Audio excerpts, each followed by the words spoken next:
Საამშვიდობის მეცხრე არხი წარმოგიდგენთ ამბების შოუს. მე ვარ ირაკლი ჩიხლაძე და იყავით მოვლენათა ეპიცენტრში.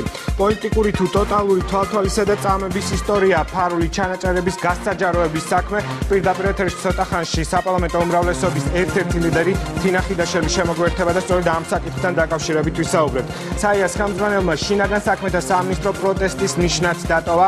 ხარვეზებზე საუბრობენ ჟურნალისტები. გადაცემის მომდევნო ნაწილში კახა კოჟორიძე, საიას ხელმძღვანელი, დისკუსიაში ჟურნალისტები ბაშა თურხუში და ნათია კუპრაშვილი. და დღის კიდევ ერთი მთავარი თემა C ჰეპატიტი განკურნებადია.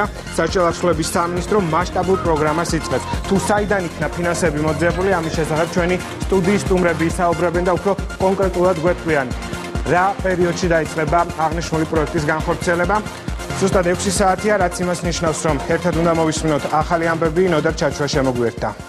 მოგესალმებით, მეცხრე არხის საინფორმაციო სამსახური აგრძელებს მუშაობას და ამ დროისთვის განვითარებულ მოვლენებს მე ნოდარ ჩაჩვა წარმოგიდგენთ.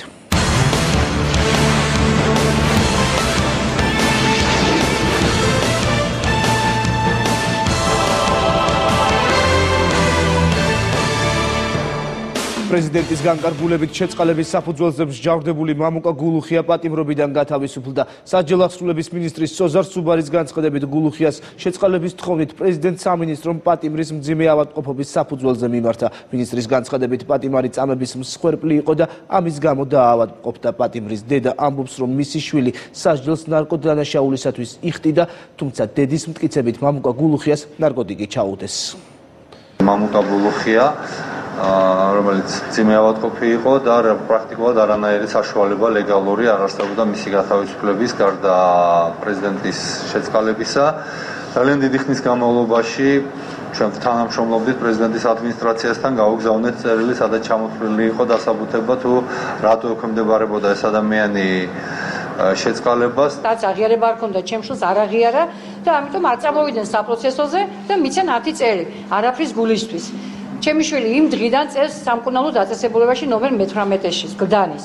მე არ ვიცი, ალბათ ის დაწესებულება რო არ ყოფილიყო და ისეთი ღვთისმიერი ხალხი, ჩემი შვილი ამდენი ხანი უკვე არ იქნებოდა.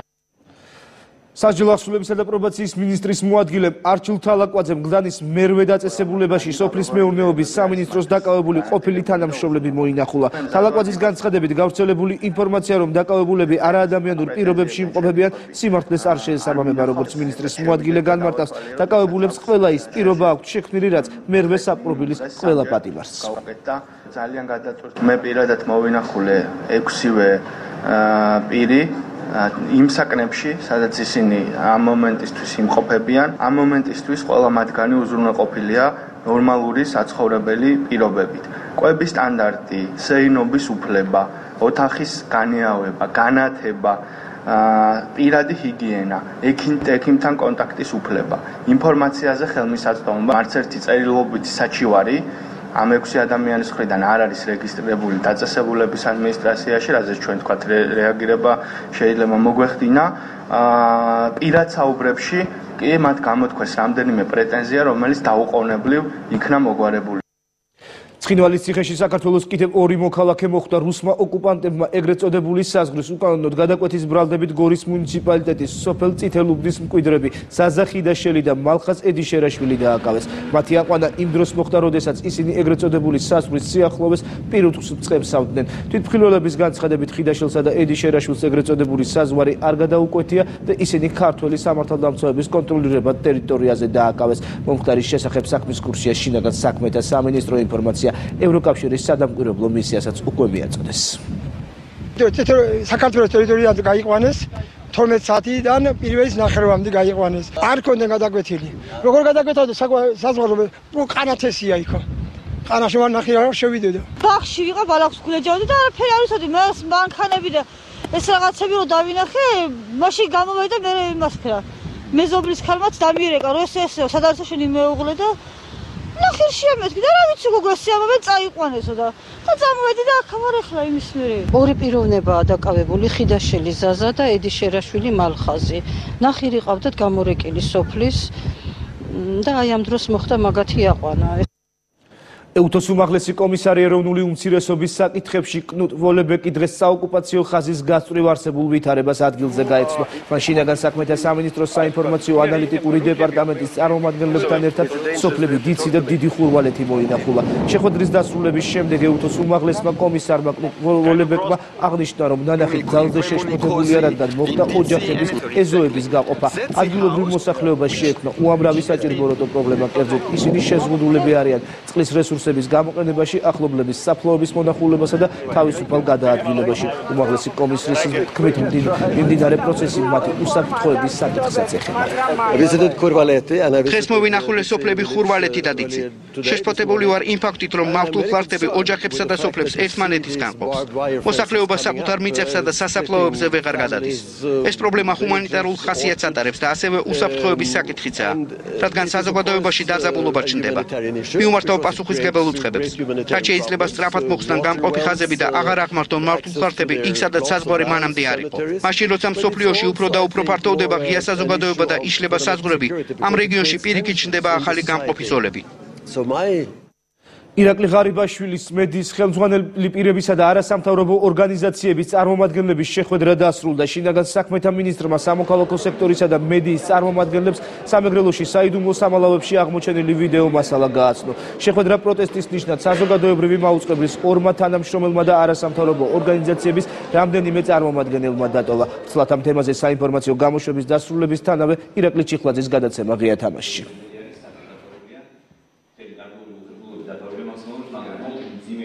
დაფარული კადრებიდანაც კი, სადაც ადამიანები არ ჩანდნენ და რომელშიც ხმა არ ისმოდა, ეს ყველაფერი არის შემზარავი და მე მგონია, რომ საზოგადოებამ უნდა იცოდეს, როგორი მძიმე დანაშაულები ხორციელდებოდა საკმაოდ მაღალჩინოსანი პერსონალის მიერ და წარმოუდგენელია, რომ ამ სისტემურ დანაშაულს ჩადიოდნენ მხოლოდ ერთეულები, ეს იყო სისტემური დანაშაული და ეს თანდათან სულ უფრო ცხადი ხდება. ეს არის ჩემი პროფესიული მოვალეობა, რომ ადამიანებს ვუამბო ის, რაც ვნახე.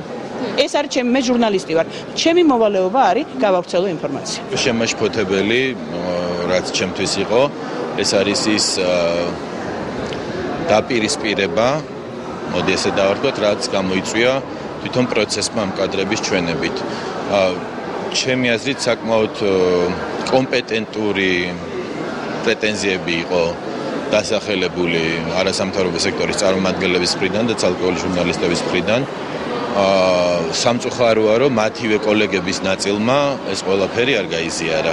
მე ვერ გავიგე ჩვენება რა მიზანს ემსახურებოდა. მე დღეს მოვედი აქ, იმიტომ რომ დისკუსია ყოფილიყო იმის შესახებ, თუ აი ამ ვიდეო მასალებს რა ბედი უნდა ეწიოთ, როგორ უნდა განადგურდეს, რაც გასანადგურებელია, როგორ უნდა წარიმართოს გამოძიება იმ კადრებზე, რომელიც ასახავს ადამიანის წამებას, გაუპატიურებას თუ სხვა არასათანადო მოპყრობას.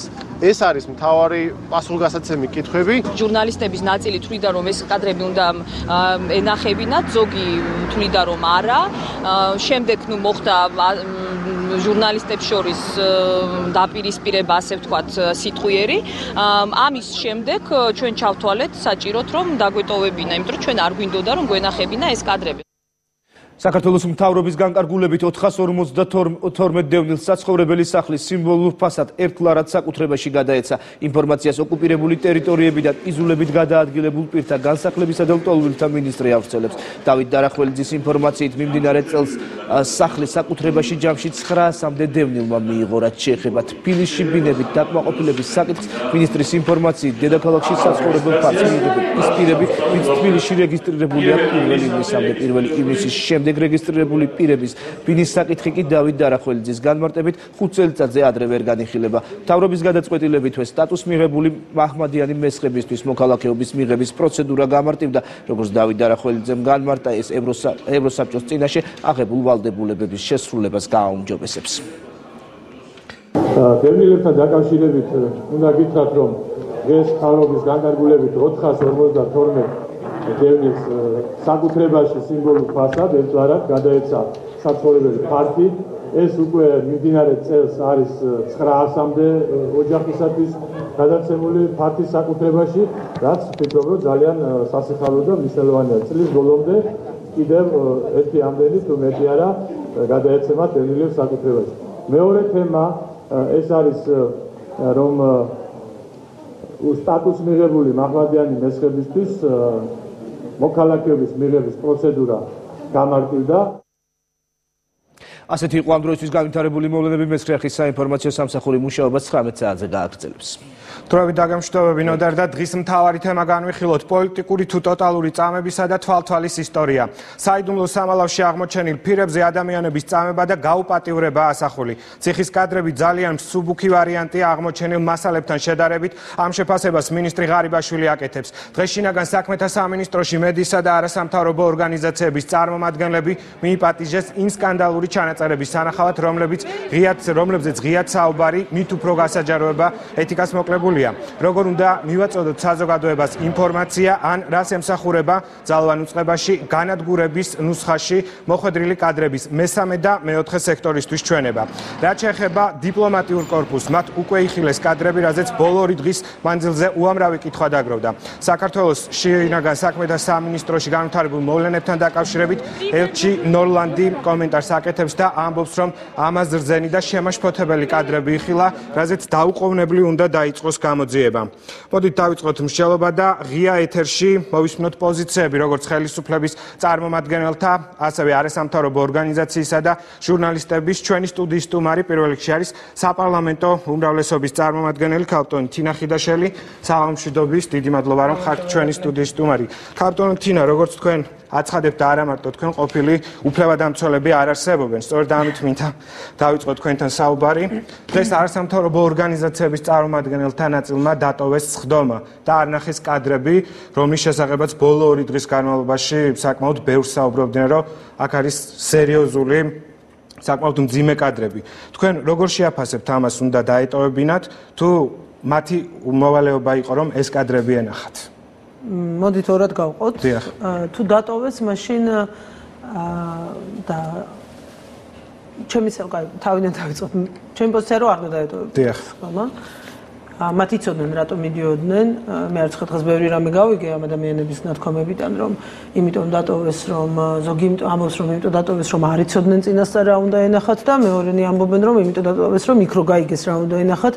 ამაზე პროტესტი გამოთქვეს, თუმცა არ ვიღებ ამბავს იმის შესახებ, რომ არ იცოდნენ რა უნდა ეჩვენებინათ, იმიტომ რომ მე არ ვიცი ხა შინაგან საქმეთა სამინისტროს პრესამსახურიდან ვის დაუკავშირდათ მათ რა უთხრათ ტელეფონში, მაგრამ გარდა ამისა არსებობს კიდევ საჯარო სივრცე და გუში მთელი დღის განმავლობაში მედიაში კეთდებოდა განცხადებები, მათ შორის პირადად შინაგან საქმეთა მინისტრის მხრიდანაც, რომ ანალოგიური ღონისძიება ჩატარდებოდა, ანუ იმის ანალოგიურად გუშინ დიპლომატებთან ჩატარდა მედიისთვის და არასამთავრობო ორგანიზაციების წარმომადგენლებისთვის და რომ იქ მოხდებოდა ამ ვიდეო მასალის ჩვენება.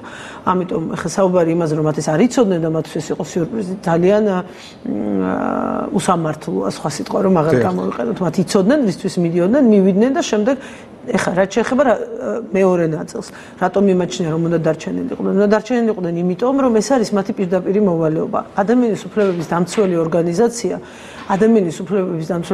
ეს არ არის ადვოკატი ერთი ადამიანის.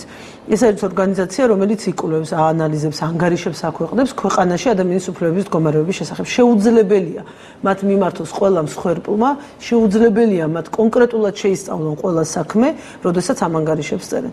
როდესაც ჩვენ წერდით ხოლმე ხოზე არ ვლაპარაკებ ბატონო, ჩემ თავზე ვისაუბრებ იმ ორგანიზაციაზე, რომელშიც მე მუშაობდი. წერდით ხოლმე ყოველწლიურ ანგარიშებს, მაგალითად მიქონდა გაეროს წამების კომიტეტში. ჩვენ იქ ვსაუბრობდით კონკრეტულ საქმეებზე და შემდეგ ვსაუბრობდით ტენდენციებზე. შემდეგ ამას ვანზოგადებდით, იქიდან გამომდინარე, რამდენი საქმე შემოდიოდა, როგორი დასაბუთება იყო, როგორი იყო ინტერვიუები, რომლებსაც ჩვენ ვიღებდით და ის ინფორმაციები, რომელიც გვქონდა, მტკიცებულებები, რომელიც მქონდა და ამას ვანზოგადებდით და ვამბობდით. როდესაც მე ეხლა სწორედ ჩემოსლის წინ კაბერიძე შემხვდა, იმას ვეუბნეოდი, რომ მთელი ცხოვრება მაწუხებდა ხოლმე, მქონდა ეს მომენტი, რომ როდესაც საუბრობდით ციხეში წამებაზე წლების განმავლობაში, კი, ამაზე ვსაუბრობდით მხოლოდ იმ შემთხვევაში, თუ ვიყავით აბსოლუტურად დარწმუნებული. მაგრამ სულ გაქეს განცდა, რომ იქნებ შეცდომაში ხარ შესული, იქნებ მსხვერპლი აჭარბებს, როდესაც კონკრეტული მტკიცება არ გინახავს, როდესაც არ შეგიძლია ეს დაადასტურო. და როცა ადამიანის უფლებათა დამცველი ორგანიზაცია ხარ, კი, რაოდენობით ძიმეც არ უნდა იყოს ამის ყურება, უნდა ნახო.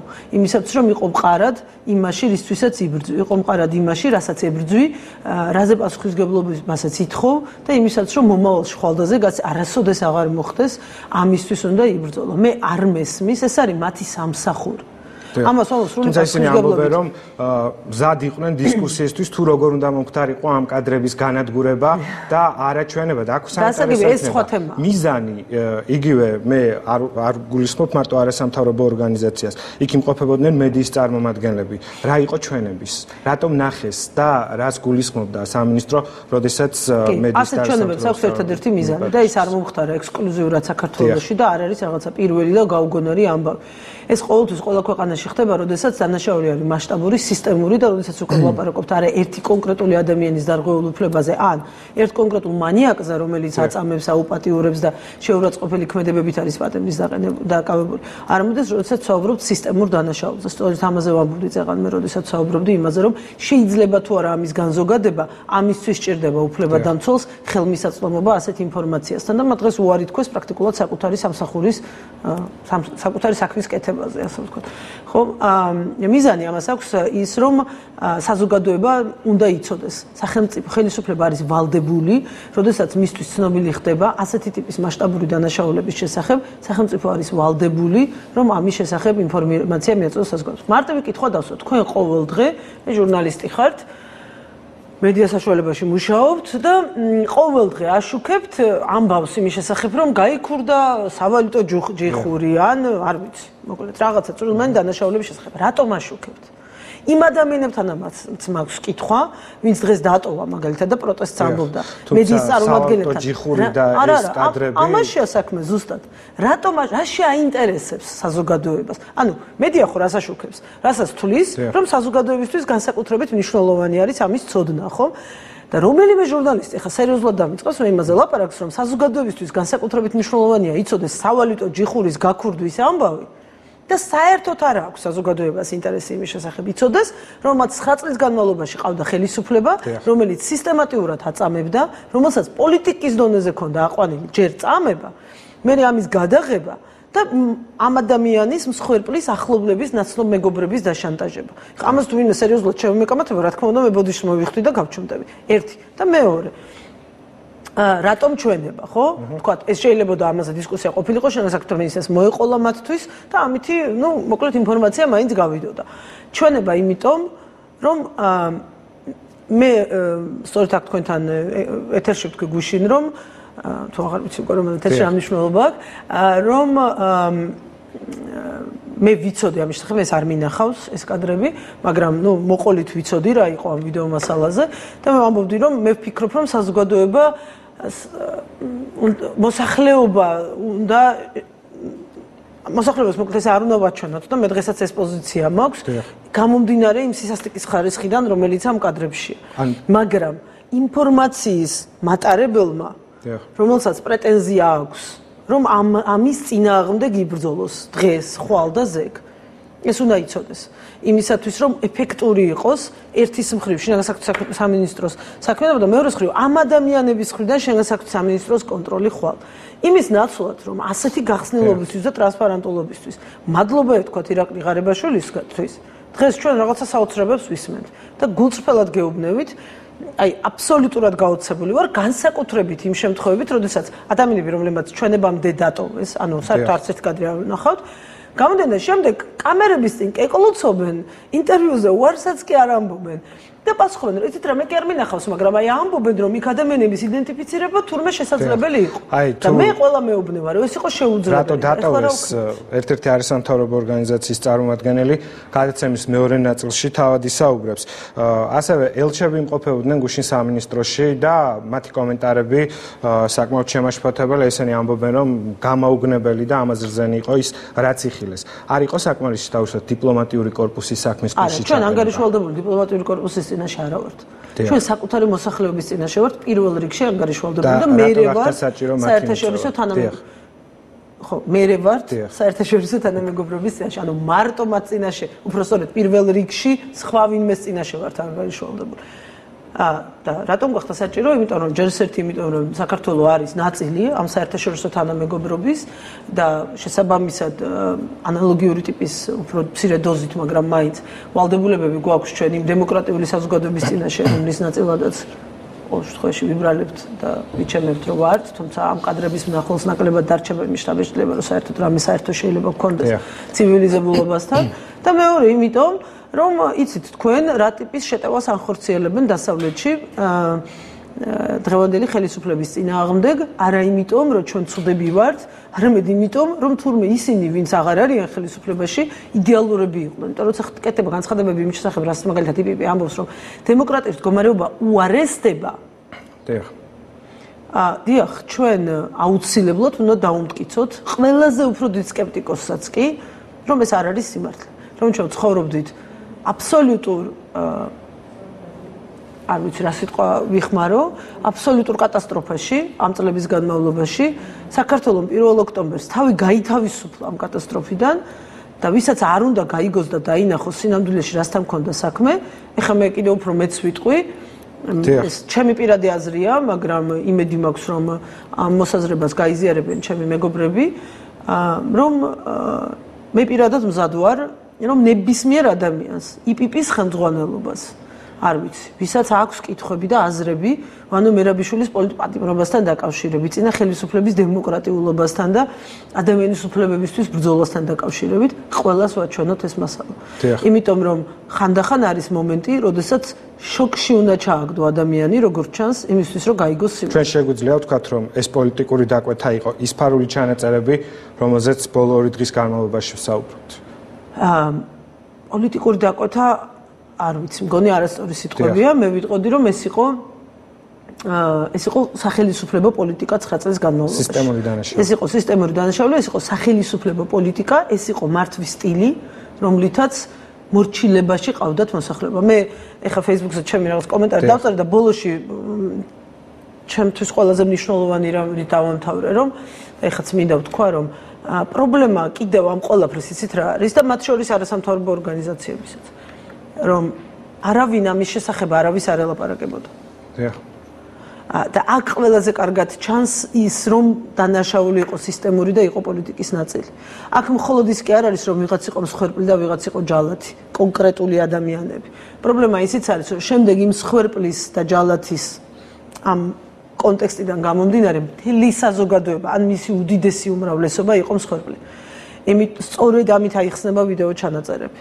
თორე საქართველოში პატიმრებს შევარდნაძის დროსაც აწამებდნენ, ოღონდ ამას ვიდეოზე არ იღებდნენ და მე მათი ოჯახის წევრებს არ აშანტაჟებდნენ ამით.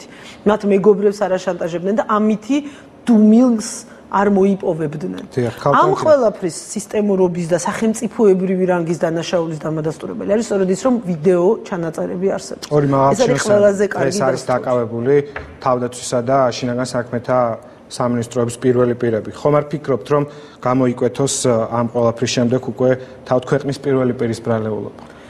მე არ ვფიქრობ. მე შეუძლებელია აქ რამეს ვფიქრობდე. მე ჩემი პირად ჩამოყალიბებული პოზიცია მაქვს, რომელიც ეხლა გამომდინარე, რომელზეც მე ყოველწლიურად ვლაპარაკობდი, მაგრამ გამომდინარე იქიდან, რომ ხელისუფლების ნაწილი ვარ, ბუნებრივია ეხლა ამაზე ტელევიზორში საუბარს არ ვაპირებ, რომ მე ვინმე არ დამაბრალოს, რომ გავლენას ვახდენ და ასე შემდეგ. მაგრამ ძალიან მარტივად შემიძლია გითხრათ, რომ სადამდეც არ უნდა მივიდეს ეს დანაშაული. სადამდეც დამტკიცდება და დადასტურდება. რომ პირველი, ან უშუალო ბრძანებით, მეორე ფარული თანხმობით, მოდით ესე დავარქვათ, ანუ ვიცოდი და არაფერს ვაკეთებდი, ნიშნულობა არ აქვს პასუხისმგებლობის საკითხი უნდა დადგეს. სადამდეც არ უნდა მივიდეს. მე არ ამგონია, რომ აქ ესე იცით ყველაზე მეტად რა არის უსამართლო მიუღებელი, გაუგებარი ასევე.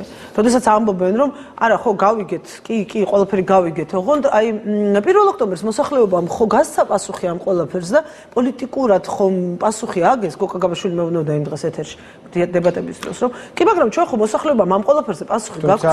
ეს არ არის პოლიტიკური პასუხისმგებლობა. გავრცელეს განცხადება და უმცირესობაც ითხოვს, რომ დაისაჯონ დამნაშავეები. დიდი მადლობა. ძალიან კარგი იმედია ჩამოხსნიან ნაციონალური მოძრაობის ოფისიდან თავისუფლება ვანო მერაბიშვილის პლაკატს. ეს იქნება ფარისევლობიდან გამოსვლის პირველი ნაბიჯი, იმიტომ რომ ზეპირი განცხადებები ეს არის ფარისევლობა. უნდა გვაჩვენონ მოქმედებაში და მე პირდაპირ შემიძლია გითხრათ, რომ ჩვენ პარლამენტში ყავს კოლეგები, რომლებიც ამ სისტემის ნაწილი იყვნენ, წამების სისტემას არ გულისხმობ ამ შემთხვევაში, სამართალდამცავი სისტემის, რომლებსაც ევალებოდათ გამოძიება, ყოფილი პროკურორები. და ძალიან მაინტერესებს, სად არიან ისინი თუ არა, რომ გამოძიებას მოუყვნენ ყველაფერი, რაც იციან იმის შესახებ, რაც მათ სისტემაში ხდებოდა. დიდი მადლობა, რომ მიიღეთ გადაცემაში მონაწილეობა. თინა ხიდაშელი, საპარლამენტო უმრავლესობის ერთ-ერთი ლიდერი პასუხობდა ჩვენ შეკითხვებს და სწორედ ამ თემასთან დაკავშირებით ვაგრძელებთ საუბარს. ჩვენი სტუდიის სტუმარი პირდაპირ ეთერში შემოგვერთება კახა კოჟორიძე, საიას ხელმძღვანელი. საღამშვიდობის ბატონ კახა, დიდი მადლობა, რომ იღებთ გადაცემაში მონაწილეობას. რატომ დატოვეთ დღეს შინაგან საქმეთა სამინისტრო? რა გახდა რეალურად ამის მიზეზი, თუ თქვენ კადრების ნახვამდე მოგიწიათ შენობიდან გამოსვლა? მოგესალმებით, პირველ რიგში მივესალმები ჩვენს ტელემაყურებელს. რაც შეეხება დასმულ კითხვაზე ჩვენს პასუხს. სანამ კადრების ჩვენება დაიწყებოდა, რაც გავაკეთე მე, იყო ის, რომ შეკითხვით მიმართე შინაგან საქმეთა მინისტრს, რომ მიგეო ჩვენ დასაბუთებული და არგუმენტირებული პასუხი, თუ რა მიზანს ემსახურებოდა მოცემულ შემთხვევაში ამ კადრების ჩვენება. ამ კითხვაზე პასუხი მე პირადად არ მქონდა და ვერც მივიღე ამ კითხვის დასმის შემდეგ ამ კითხვაზე პასუხი, უბრალოდ არაფერი არ ითქვა ამის შესახებ. აი ამის შემდეგ იქ არსებობდა ესეთი სიტუაცია, რომ ზოგადად გადაწყვეტილება ამ კადრების ჩვენების შესახებ თვითონ ჩვენებამდე გამოიწვია იქ შეკრებილ საზოგადოებაში დაპირისპირება და იმ ვითარებაში, როდესაც გამართლება თუ ახსნა იმისა თუ ჩვენებას რა მიზანს ემსახურებოდა, უბრალოდ არ არსებობდა. ამიტომ ჩვენ მივიღეთ დატოვების გადაწყვეტილება. მე იქ თქვი ძალიან მარტივი რამ, რომ მე ვენდობი შინაგან საქმეთა სამინისტროს და პირადად მინისტრს იმასთან დაკავშირებით, რომ ამ კადრებში იქნებოდა უკიდურესი სისაძაგლე და ყველაზე მძიმე დანაშაულები აღწერილი, მით უმეტეს იმ ვითარებაში, როდესაც გუშინ შინაგან საქმეთა სამინისტროში იყო შეხვედრა და დიპლომატიური კორპუსის წარმომადგენლები ესწრებოდნენ და ნახეს მათ თავიანთი თვალით ეს კადრები, ანუ ესეთი კადრები რო არსებობდა აღმოჩნდა სამეგრელოში, არსებობს სამინისტროში 12800 რაღაცა ჩანაწერის სახით. ეს სახალხო დამცველმაც თქვა, სხვა არასამთავრობო ორგანიზაციების წარმომადგენლებმაც თქვეს, ციხეის კადრებიც ახსოვს საზოგადოებას, ანუ ჩვენ ვიცით უკვე ის, რომ ეს იყო ანუ მხოლოდ ამიტომ შეგვიძლია ვთქვათ, რომ არ უნდა გვენახა კადრები, რადგან მსგავსი რამ არსებობდა და არის სისტემური დანაშაულის შემადგენელი ნაწილი. მიზანი მითხრას ვინმემ გასაგებად რატომ უნდა გვენახა. ბატონ კახა, თქვენ ინფორმირებული იყავით თუ არა ჯერ კიდევ გუშინ, რომ დღეს მოხდებოდა კადრების ჩვენება და არ იქნებოდა მხოლოდ დისკუსია?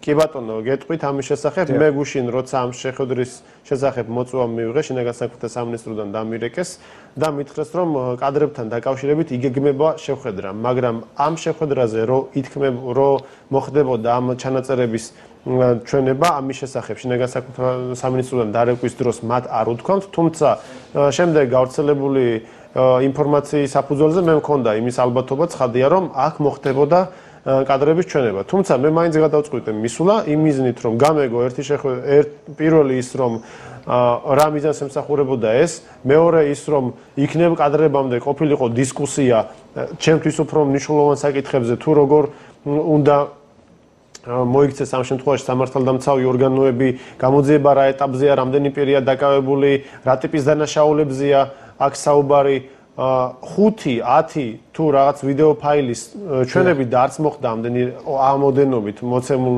დღეს ამ კადრების ჩვენება, ჩვენ ვერ შეგვექნება წარმოდგენა იმის შესახებ, რომ ეს იყო სისტემური პრობლემა. ეს პრობლემა რო სისტემური იყო, ეს წარმოდგენა მე ვფიქრობ საზოგადოებაში უკვე არსებობს და შექმნილია. კონკრეტულად როგორ აუპატიურებენ ბილიარდის ჯოხით ვინმეს თუ სხვა რამით, აი ამის ნახვა საკმაოდ ბევრს გაუჩნდა რა მიზანს ემსახურებოდა. არასამთავრობო ორგანიზაციების ნაწილმა დატომ დატოვეს არასამთავრობო ორგანიზაციების ნაწილმა შეხვედრა, რადგან ისინი ამბობენ, რომ თქვენ ხართ უფლებადამცველები და ვალდებული ხართ, გქონდეთ ინფორმაცია და თქვენ თავად ნახოთ ის ფაქტები თუ რა ხდებოდა წინა წლებში და რა არის ამ ფირზე ასახული.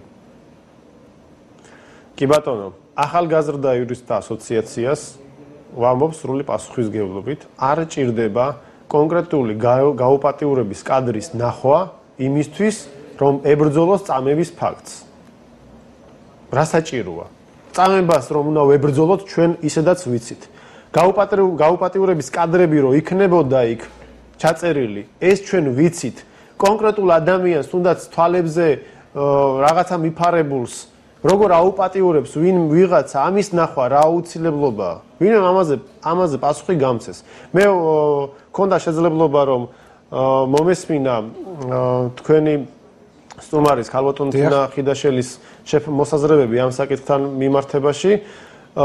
მე მესმის ქალბატონი თინას არგუმენტები. ქალბატონი თინა საიაში მოღვაწეობის დროს იყო ერთ-ერთი პირველთაგანი, რომელიც მთელი წლების განმავლობაში ებრძოდა წამების ამ ფაქტს და საიას მაშინ და მას შემდეგ რასაც ებრძოდა ერთ-ერთი მთავარი თემა ყველაზე მე ვფიქრობ იყო სწორედაც წამება. მაგრამ მოცემულ შემთხვევაში მე ვერ გავიგე იმის სათანადო დასაბუთება თუ აი ამ კადრების ამ მომენტში ამ ფორმით ნახვით ჩვენ რა შედეგს მივაღწევდით. აი ამ კითხვაზე მე ვერ მივიღე პასუხს. ანუ რომ გწოდნოდა ეს უკეთესად შევებრძოლებით წამებას ან ქალბატონო თინონ თქვა რომ წამებას რომ უნდა ვებრძოლოთ, ამიტომ უნდა ვნახოთ ეს კადრები, მაგრამ ნუ მაშინ პარლამენტმაც უნდა ნახოს, ყველა სამართალდამცავმა ორგანო უნდა ნახოს, ყველა ჟურნალისტმა უნდა ნახოს. პოზიცია, როგორც საიას ხელმძღვანელის პოზიცია იქნება საინტერესო. არ გულისხმობ მხოლოდ არასამთავრობო ორგანიზაციას, ანუ ჟურნალისტებს, მედიის წარმომადგენლებს და იგივე სხვადასხვა ორგანიზაციებს, ასევე დიპ კორპუსს, ზოგადად ვინც ნახა ეს კადრები, უნდა ენახათ თუ არა და შინაგან საქმეთა სამინისტროს უნდა გამოიჩინა თუ არა ეს ინიციატივა. ყველა თვითონ ღებულობს გადაწყვეტილებას როგორ მოიქცეს ის.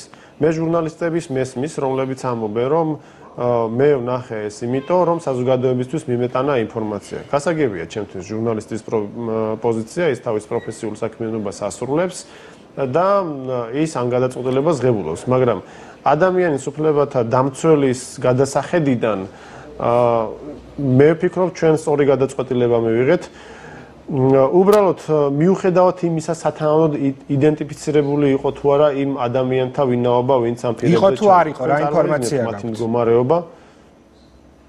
კიდევ ერთხელ ვამბობ, რომ მე ამ ჩვენების ამ პირის ჩვენებამდე დავტოვე დარბაზი, ადამიანთა გარკვეული რაოდენობა ამბობს, რომ იყო შესაძლებელი, ზოგიერთი ამბობს, რომ შეიძლება უფრო მეტი ამბობს, რომ არ იყო შესაძლებელი, არ ვიცი. ეს ალბათ იმ ადამიანებს უნდა ვკითხოთ, ვინც იქ დარჩნენ. ამაზე მე არ მექნება ცხადია პასუხი, იმიტომ რომ არ მინახავს ეს კადრები. დიდი მადლობა ბატონო. მაგრამ იმ შემთხვევაშიც კი, რომ ამ კადრების იდენტიფიცირება შეუძლებელი ყოფილიყო, მაინც მიუღებელი იყო ჩემი საზრით. გასაგებია თქვენ პოზიცია.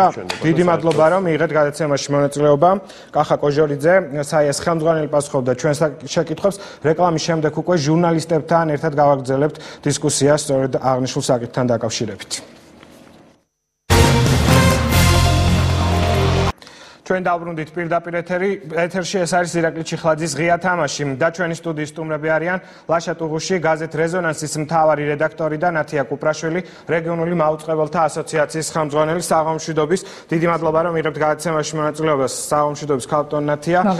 მოდით დავიწყოთ ბატონ ლაშა საუბარი თქვენგან. მე როგორც ვიცით თქვენ დღეს არ ყოფილხართ ამ შეხვედრაზე, თუმცა გაქვთ ინფორმაცია რეალურად რა შინაარსისა ეს მასალა. უნდა მომხდარიყო თუ არა დღეს მთელი დღის მანძილზე ისმის ეს შეკითხვა და სწორედ ამას დავსვამ მედიის და არასამთავრობო ორგანიზაციისთვის ამ კადრების ჩვენებას. იცით ძალიან რთული შეკითხვაა, ანუ აქ სხვა ინტერესები არის, ერთი მხრივ კარგად მესმის შინაგან საქმეთა სამინისტროს პოზიცია, რომელსაც აქვს სურვილი რომ ასე ვთქვათ, ბევრი ინფორმაცია მიაწოდოს ყველას, იმას, ვისაც ეკუთვნის ამ ინფორმაციის მიღება, ესენი არიან ელჩები, მედიის, სამოქალაქო საზოგადოების წარმომადგენლები, სავარაუდოდ შეიძლება მომავალში ეს შეეხოს ასევე პოლიტიკური ორგანიზაციებს და პარტიებს, არ არის გამორიცხული რომ ამ გზით წავიდეს შინაგან საქმეთა სამინისტრო. რა თქმა უნდა, ასეთი ინფორმაციის დამალვა არის შეუძლებელი, იმიტომ რომ ახლა მე ვიცი რა არის, ესე წამების, აღვირახსნილი ფორმა, ეს მიზანი რატომაც ინფორმირება იმიტომ რომ არ ჯერათ, ახლა მე გამახსენდა წინა ამბავი, როცა ცოცხების ცნობილი ისტორია იყო, ერთმა კაცმა ძალიან საინტერესო რამე თქვა, ჩვენო ვიცოდით რომ რაც ხდებოდა, მაგრამ ვერ ხედავდით, აი სანამ ვიდრე არ აჩვენეს საზოგადოებას ეს კადრები, მანამდე ხალხმა არ დაიჯერა, არ ჯეროდათ, უბრალოდ აი ეს ვიდრე ადამიანი არ ნახავს იმ საშინელებას, მანამდე ძნელადაც წარმოსადგენი არის ის რა ხდებოდა, მართლა დამიჯერეთ, ხა ბევრი რამე მინახავს, ხა მე დიდი ხანია ხო ამ სფეროში ვარ ჟურნალისტიკაში, აი ის რასაც უყურებდით, თუ რაც ვიცით, რაც არის, ხო, აი ფრაგმენტულად თუ როგორც არის, კატასტროფა რა, მართლა უმძიმესი რამეა, მე არ ვიცი ხა აქ რა არის პასუხისმგებლობა იმ ხალხის, ვინც ამის ორგანიზატორი იყო, შვიდად ლაპარაკი ძნელია, იცით, მე მართლა მეშინია, რომ ეს ფართოდ რო კადრები ძალიან მსუბუქი ვარიანტია. ფართოდ რო აჩვენო, ხა ესენი რო აჩვენო ხა ტელევიზიით, მე არ ვიცი რა მოყვება ამას. უმძიმეს შედეგი მოყვება, შეიძლება უბრალოდ ვერ დაიჭერ კანცემას და აქედან გამომდინარე პრობლემაა. მე ასევე მესმის იმ ადამიანებისაც სამოქალაქო საზოგადოების წარმომადგენლებს, რომელსაც მე დიდ პატივს ვსევ, მათი ასე ვთქვათ რეაქციის, იმიტომ რომ ასეთი რთული და მძიმე ასე ვთქვათ ვითარებაში ალბათ შეიძლება უფრო მეტი კომუნიკაცია არსებობდეს წინასწარ, იმიტომ რომ როდესაც აჩვენებენ კომუნიკაციის პრობლემა. ვერ გეტყვით, ალბათ რაღაცა გაუგებრობასთან აგვაქვს საქმე, იმიტომ რომ არ მჯერა მე რომ ეხა ის გინდა საიას ხელმძღვანელიან ქალბატონ გიგაური ან სხვები, რომელსაც ჰქონდათ ესეთი განცდა პროტესტის, თუ დატოვეს ის მათი, ასე ვთქვათ, დამოკიდებულება ყოფილიყო ესეთი არა, იმიტომ რომ მათ არ აინტერესებთ ადამიანის უფლებები. მე ვფიქრობ, რომ აქ ლაპარაკი არის მათი მხრიდან საფრთხის განცდაზე, მათი მხრიდან გაფრთხილებაზე, იმიტომ რომ მართლა ესეთი კრიტიკული სიტუაცია ამ ინფორმაციამ რომ გაჟონოს ფართოდ ძალიან ბევრი პრობლემა დადგება. არა მხოლოდ უსაფრთხოების პრობლემა და რისკების ქვეშ დადგებიან ადამიანები, დამიჯერეთ. მათ შორის პოლიტიკოსებზე არა. ცოტა ხანში ვისაუბროთ ჩვენ აი რამე ასევე სტანდარტები ასევე. დაცული ვართ, რომ არ გავრცელდება ეს ინფორმაცია, რადგან ნათია კუპრაშვილი დღეს ამბობდა, რომ არ მომხდარა იქ მისული ადამიანების შემოწმება. მათ მობილური ტელეფონებით შეეძლოთ ჩვეულებრივად შესვლა და ამ კადრების ხილვა. ნათია, კიდევ ერთხელ მოგესალმები. შეგიძლია თუ არა მოგვიყვე, როგორ ხედით, მიიღეთ თუ არა გაფრთხილება წინასწარ, რისი უფლება ჰქონდათ, ან ტელეფონი უნდა ყოფილიყო თუ არა ჩართული ან გამორთული და ასე შემდეგ და რატო დატოვე რეალურად შენ დარბაზი, სადაც ამ კადრების ჩვენება ხდებოდა. შევედით ძალიან თავისუფლად, გავიარეთ მარტივი რეგისტრაცია, შეგვეძლო არც გაგვევლო ისე შევსულიყავით, იმიტომ რომ ჩემს პირადობის მოწმობაც არავის მოუთხოვია. არ ყოფილა შემოწმებული რა შეგქონდა და მე მაგალითად ჩანთაში მქონდა როგორც მობილური ტელეფონი, რომელსაც კარგი ხარისხის ვიდეოს გადაღება შეუძლია ისე ფლიპ კამერა, შემეძლო თავისუფლად გამომეყენებინა ადგილზე და ასევე გამოსვლის დროს მე არავის შემოწმებივალ ადგილზე რა გამომქონდა და მქონდა თუ არა რაიმე სახის ჩანაწერი განხორციელებული შეხვედრაზე. რა თქმა უნდა, გაფრთხილება იყო შინაგან საქმეთა სამინისტროს მინისტრის მხრიდან, ეს არ იყო გაფრთხილება, ეს იყო თხოვნა, რომ ჩვენ გამოგვერთა მობილური ტელეფონები და არ მოგვეხთინა გადაღება. მაგრამ კიდევ ერთხელ ამბობ, შინაგან საქმეთა სამინისტროს შეეძლო საერთოდ ეს თხოვნა დღის წესრიგში არ დაეყენებინა, თუ ჩვენ ყველანი შესაბამის აპარატურას გარეთ დავტოვებდით, ნაცადი პრაქტიკაა და შეიძლებოდა თქვა ეს ნაბიჯი წინასწარ პრევენციულად ყოფილიყო გადადგმული. აი ეს შემიძლია გითხრათ უშუალოდ შესვლასთან დაკავშირებით. და შეეხება დატოვებას, მე მართალი გითხრათ არ მივსულვარ იქ კადრების ანახავად, მე მივედი ინფორმაციის მისაღებად, უბრალოდ მე ვფიქრობ, რომ კადრებისგანაც შეიძლებოდა ინფორმაციის მიღება, უბრალოდ მე ფიზიკურად არ შემეძლო მენახა კადრები და ეს წინასწარვე ვიცოდი. მაგრამ ფიქრობდი ასევე, რომ ჩვენ გვექნებოდა საშუალება დაგვესვა კითხვები, მანამ სანამ კადრების ჩვენება მოხდებოდა და იმ ადამიანებს, ვისაც ასევე შინაგან საქმეთა სამინისტრო მისცა გაფრთხილება და თვითონ მინისტრმა, რომ კადრები იმდენად მძიმე იყო, რომ მათი ყურება შეიძლება ბევრისთვის ვერ ყოფილიყო ასატანი, ამ ადამიანებს, ასეთ ჟურნალისტებს, ასეთი სამოქალაქო საზოგადოების ასეთ წარმომადგენლებს ქონოდათ საშუალება უფრო მეტი პასუხები მიეღოთ მინისტრისგან, სანამ მოხდებოდა კადრების ჩვენება.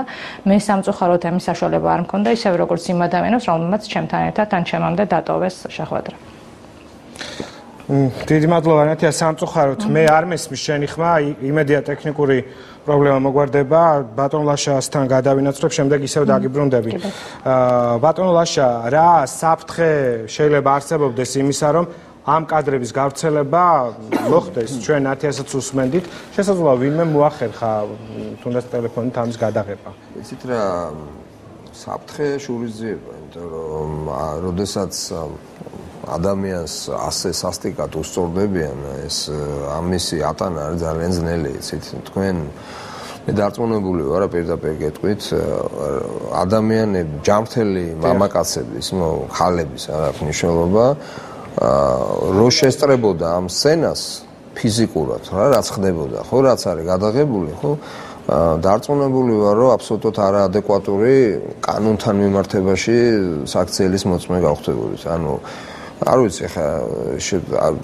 მე მგონია რომ აი ესეთ ადამიანებს პირდაპირ გაგებით ფიზიკურად გაუსწორდებოდნენ ადგილზე იმიტომ რომ პირველი გზნობა რაც მე გამიჩნდა ნუ ამდენი ხანს უკანონზე ლაპარაკობ რაღაცა ეს იყო რომ აი ამ ხალხს ვინც ამას აკეთებდა მე რო იქ ყოფილიყავი პირდაპირ გეუბნებით მე არ ვიცი არა ვარ პასუხისმგებელი როგორ მოვიქცევდი ძალიან ძნელია იცით ესეთი რაღაცის მშვიდად ყურება კი არა ნუ არ ვიცი ყურებაზე საერთოდ ძალიან ცუდ რამეს ვამბობ მაგრამ დამიჯერეთ რა ეს არის ნუ დაუჯერებელია იმიტომ რომ ნუ არ ვიცი ჯერ ერთი ამის ჩვენება არ შეიძლება იმიტომ რომ ბავშვები არის და ესეთი სისასტიკე ნუ აბსოლუტურად მეუღებელია ვისაც ახლა სუსტი ნერვები აქვს გული აწუხებს რაღაც ამის ყურება შეუძლებელია იმიტომ რომ შეიძლება რაღაც დაგემართოთ აქედან გამომდინარე შედეგები რა მოყვება ძნელად პროგნოზირებადია მაგრამ მე მინდა დაუბრუნდე იმ საკითხს თქვენ მკითხეთ რატომ მქონდათ რეაქცია მე მგონია არსებობს ახლა სხვადასხვა სტანდარტები როდესაც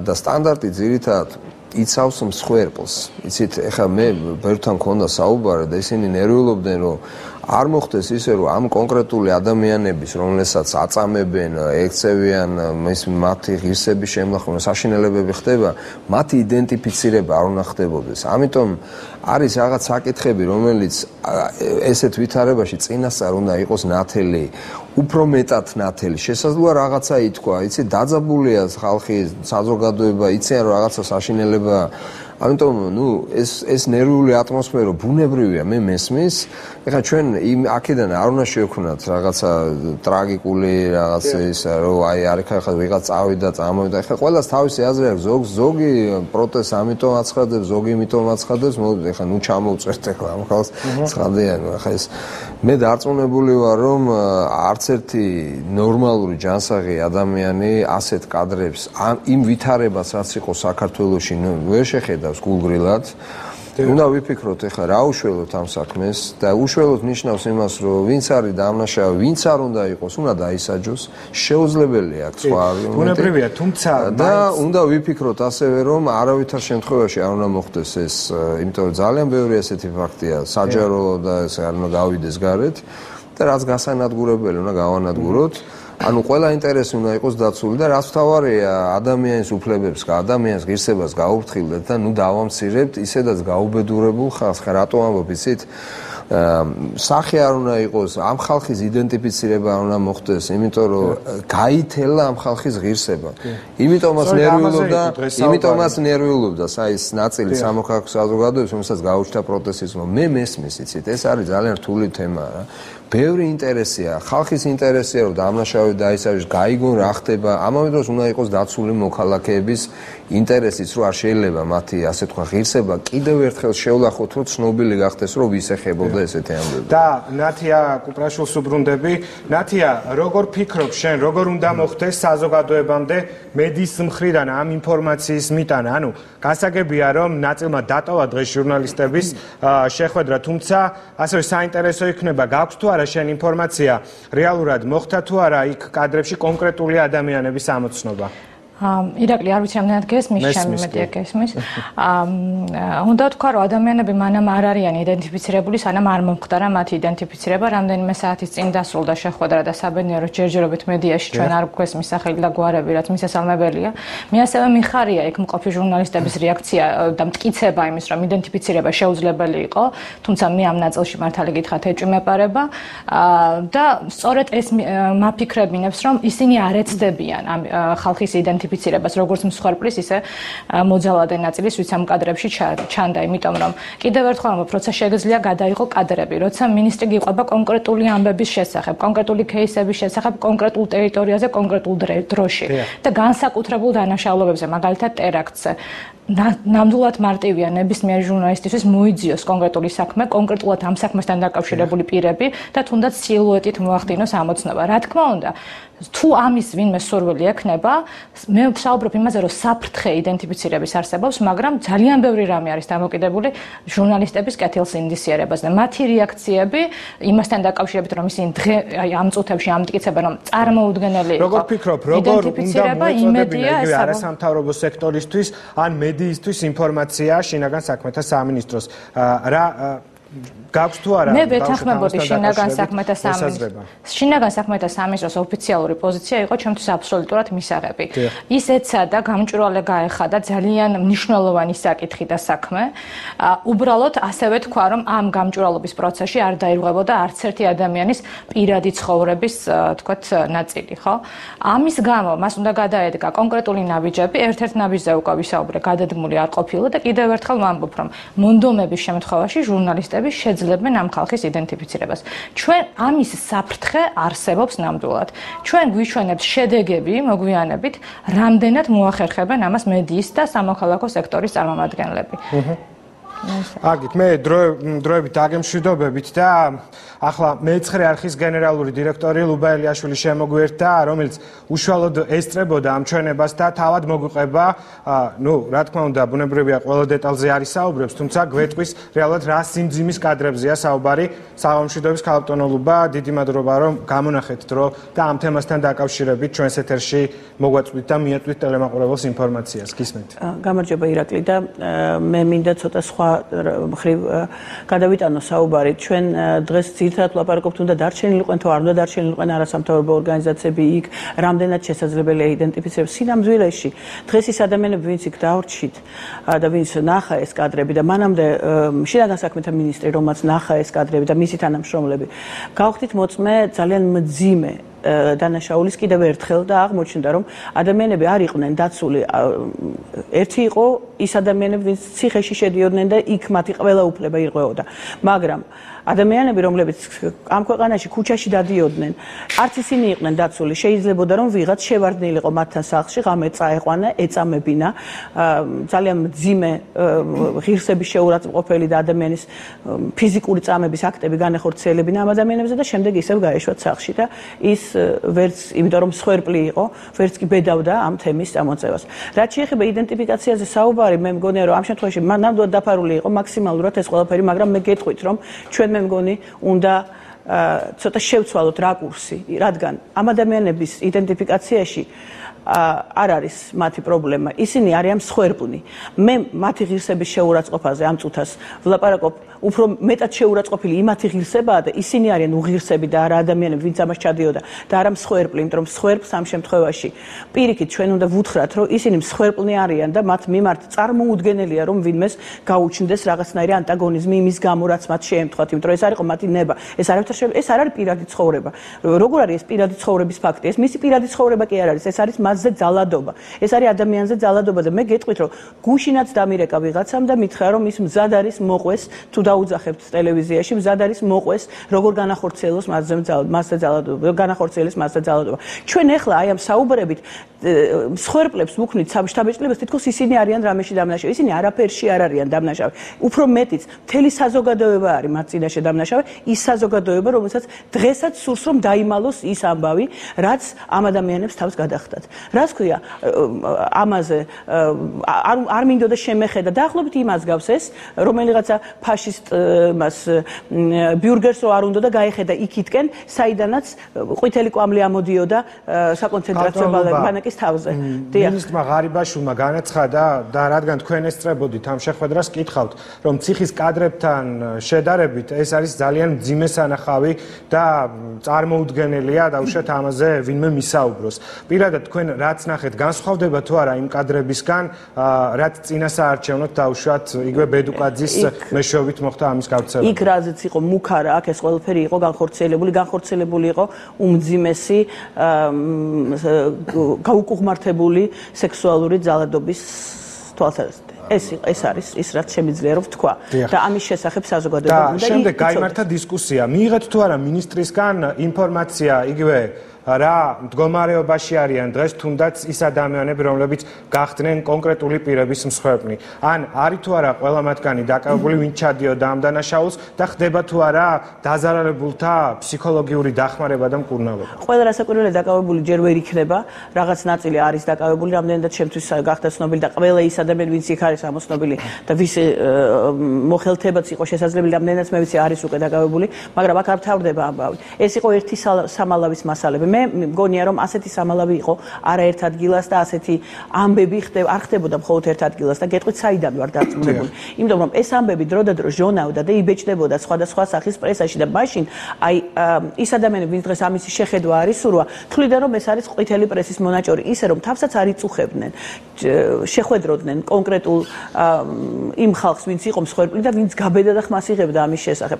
იმიტომ რომ ეს არ იყო ერთეული შემთხვევა. მე გადავხედე დღეს სოციალურ ქსელებს და მომეჩვენა რომ უნდათ შექმნა სურათი თითქოს რაღაც სადისტების ვიწრო ჯგუფი ჩადიოდა რა ეს იყო სისტემური დანაშაული და ეს არის სრულიად ცხადი. ისევე როგორც მოსმენები იყო სისტემური დანაშაული და მე დღეს ძალიან ვთხოვე მინისტრს, არ ვიცი, მე მგონი ბევრია ასეთი ადამიანი, ვინც ჩემ მოსაზრებას იზიარებს, რომ არც ის მოსმენების და ჩაწერების მასალები უნდა განადგურდეს, უბრალოდ უნდა იყოს ძალიან მაღალი დაცვის ხარისხი, რომ ეს მასალები ვინმე სხელი არ წაუწდეს, არ გამოიყენოს კონკრეტული ადამიანებს, ამიტომ დაცვის ხარისხი უნდა იყოს ძალიან მაღალი, მაგრამ არ უნდა განადგურდეს, იმიტომ რომ ეს არის სამხილები მათ წინააღმდეგ, ვინც ამას ყველაფერს ახორციელებდა და ამასაც ჰქონდა სისტემური ხასიათი.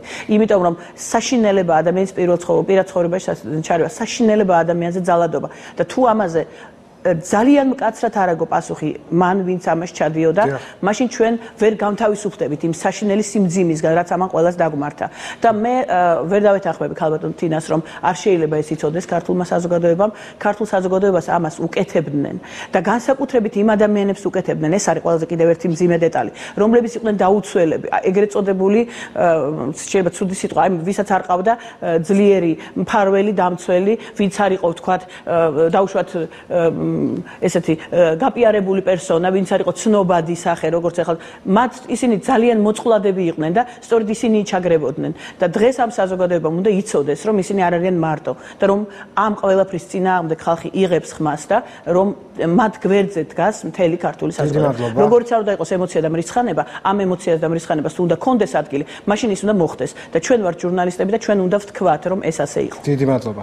და მე ნათიას დავუბრუნდები, რადგან პრაქტიკულად ჩვენი საეთერო დრო ამოიწურა და შემდეგ ვართ გადავალ. ნათია, ჩვენი ბოლო შეკითხვა იქნება შემდეგი. როგორ ფიქრობ შენ, ხედავ თუ არა, თუნდაც იგივე შინაგან საქმეთა სამინისტროს მხრიდან ინიციატივას, რომელიც იყო რომ გენახათ ეს კადრები, რაიმე პოლიტიკურ კვალს თუ ეს არის სუფთა პროფესიული თვალსაზრისით თქვენთვის მოწოდებული ინფორმაცია, რათა თქვენ სრულყოფილი ინფორმაცია გქონოდათ და ზოგადი სურათი შექმნოდა თუ რა ხდებოდა დაუშვათ იმ სისტემური პრობლემის პროცესში, რაზეც არის საუბარი. მე არ გავაკეთებ პოლიტიკურ შეფასებებს, მით უმეტეს მე უკვე მოვისმინე ამ ეთერში პოლიტიკური შეფასებები. მე უბრალოდ უნდა ვთქვა, რომ აქ ლამის ფაშიზმად მოინათლა ადამიანების უნარი თვალი გაუსწორონ. აქ არ არის საუბარი თვალის გასწორებაზე, აქ არის საუბარი იმაზე, რომ ჩვენ რეალურად იმ ადამიანების ნებისაწინააღმდეგოდ უყურებდით, იმ ადამიანებს, ვინც წლების განმავლობაში იტანჯებოდნენ და რამდენიმე თავისი თვალით ნახა დღეს თუ რამდგომარე ამ ადამიანების ნებისაწინააღმდეგოდ უნდა გვენახა ჩვენ დღეს ეს კადრები. ასევე მე არ ვარ დარწმუნებული, რომ თუნდაც ამ ადამიანებს უნდათ გამოხატვა და მოყოლა ამ ამბის, რომ საზოგადოება ამასთან ძალიან ისეთი ლოიალური და ისეთი იქნება გახსნილი და ნორმალურად მიიღებს ამას. ამაში დარწმუნებული არ ამგვარი პასუხისმგებლობის აღება არის ძალიან რთული, ძალიან სახიფათო, ძალიან საშიში. იმიტომ რომ როცა ადამიანები თუნდაც ხდებიან და რაღაცაზე ყვებიან, უფრო მეტად გჭირდება განსაკუთრებით მედიას დარწმუნება, რამდენად სწორ ინფორმაციას იღებ და რამდენად მართალს გეუბნებიან ამ შემთხვევაში. ეს პროცესი არის ძალიან სახიფათო. რა გავიგეთ ჩვენ დღეს უფრო მეტი ვიდრე ვიცოდით გუშინ. მე გუშინაც ვიცოდი, რომ ამგვარი სისასტიკეები ხდებოდა. გუშინაც ვიცოდი, რომ სისტემურ დანაშაულზე იყო საუბარი. რა გავიგეთ ამ კადრების ხილვით? სადმე ახალი ფაქტი გაიგეთ დღეს, შეხვედრის დასრულების შემდეგ. ქალბატონი ლუბა ბოლომდე ესწრებოდა. მაინტერესებს, რა არის ერთი კონკრეტული ფაქტი, რომელიც მან ახალი გაიგო აი ამ შეხვედრის შემდეგ. გარდა იმისა, რა ჩვენ ისედაც ვიცოდით. და ჩვენ ვსაუბრობთ იმ ადამიანებზე ახლა ძალიან ისე მარტივად ხელაღებით, რომელსაც თუნდაც დატოვეს პროტესტის ნიშნად, ხო? ნაწილს პროტესტის ნიშნად არ დაუტოვებია ფიზიკური შეძლების გამო დატოვა, ხო, იქაურობა. ჩვენ ვსაუბრობთ ადამიანებზე, რომლებიც წლების განმავლობაში საუბრობდნენ ამგვარ დანაშაულზე. შენ ამბობ, რომ დაუკითხავთ, არ უნდა მომხდარიყო ეს გადაწყვეტილება და არ გაქვთ ინფორმაცია, რამდენად იყო მათი სურვილი. მოდით, ქალბატონ ლუბას ვკითხოთ და ბოლოს უკვე ბატონ ლაშას. ქალბატონ ლუბა, დაისვა თუ არა ეს შეკითხვა დღევანდელ შეხვედრაზე, რომ ამ ადამიანთა უფლებები იყო დაცული და მათი ნებართვის მეშვეობით მოხერხდა თუნდაც ამ კადრების ჩვენება. იცით რა არის? მოდით კიდევ ერთხელ ისე ხდება წანაცვლება თემის იმ მიმართულებით კადრების იდენტიფიცირება იყო პრაქტიკულად შეუძლებელი და ძალიან ძნელი. ძალიან პრაქტიკულად შეუძლებელი. ახლა შესაბამისად ამ შემთხვევაში ჩვენ არ ვლაპარაკობთ იმ კონკრეტულ ადამიანს, ჩვენ ვლაპარაკობთ კონკრეტულ ძალიან საზიზღარ დანაშაულზე და მე გავიგე დღეს, რა თქმა უნდა გავიგე, რომ კიდევ ერთხელ ვამბობ, რომ ადამიანები არ იყვნენ მხოლოდ ციხეში დაუცველები, ისინი საკუთარ სახლებშიც ყოფილან დაუცველები, იმიტომ რომ მიყავდათ სადღაც უცნაურ ადგილებში და შემდეგ უკან უშვებდნენ და ეს ადამიანი მეც ვარ.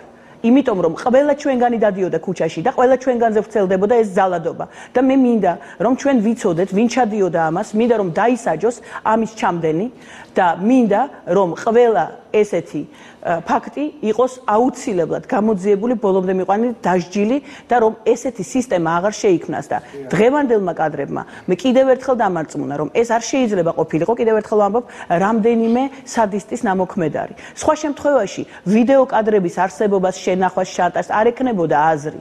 ეს ყველაფერი ზუსტად იმიტომ არსებობდა, რომ იყოს სისტემური დანაშაული, რომ მოდიოდა ძალიან ზემოდან და მე მინდა ვიცოდე, რომ ადამიანები, რომლის ავიცი მარჯვენა და მარცხენა ხელი ამას ჩადიოდნენ, თვითონ როგორ შეიძლება რომ დღეს გველაპარაკებოდეს.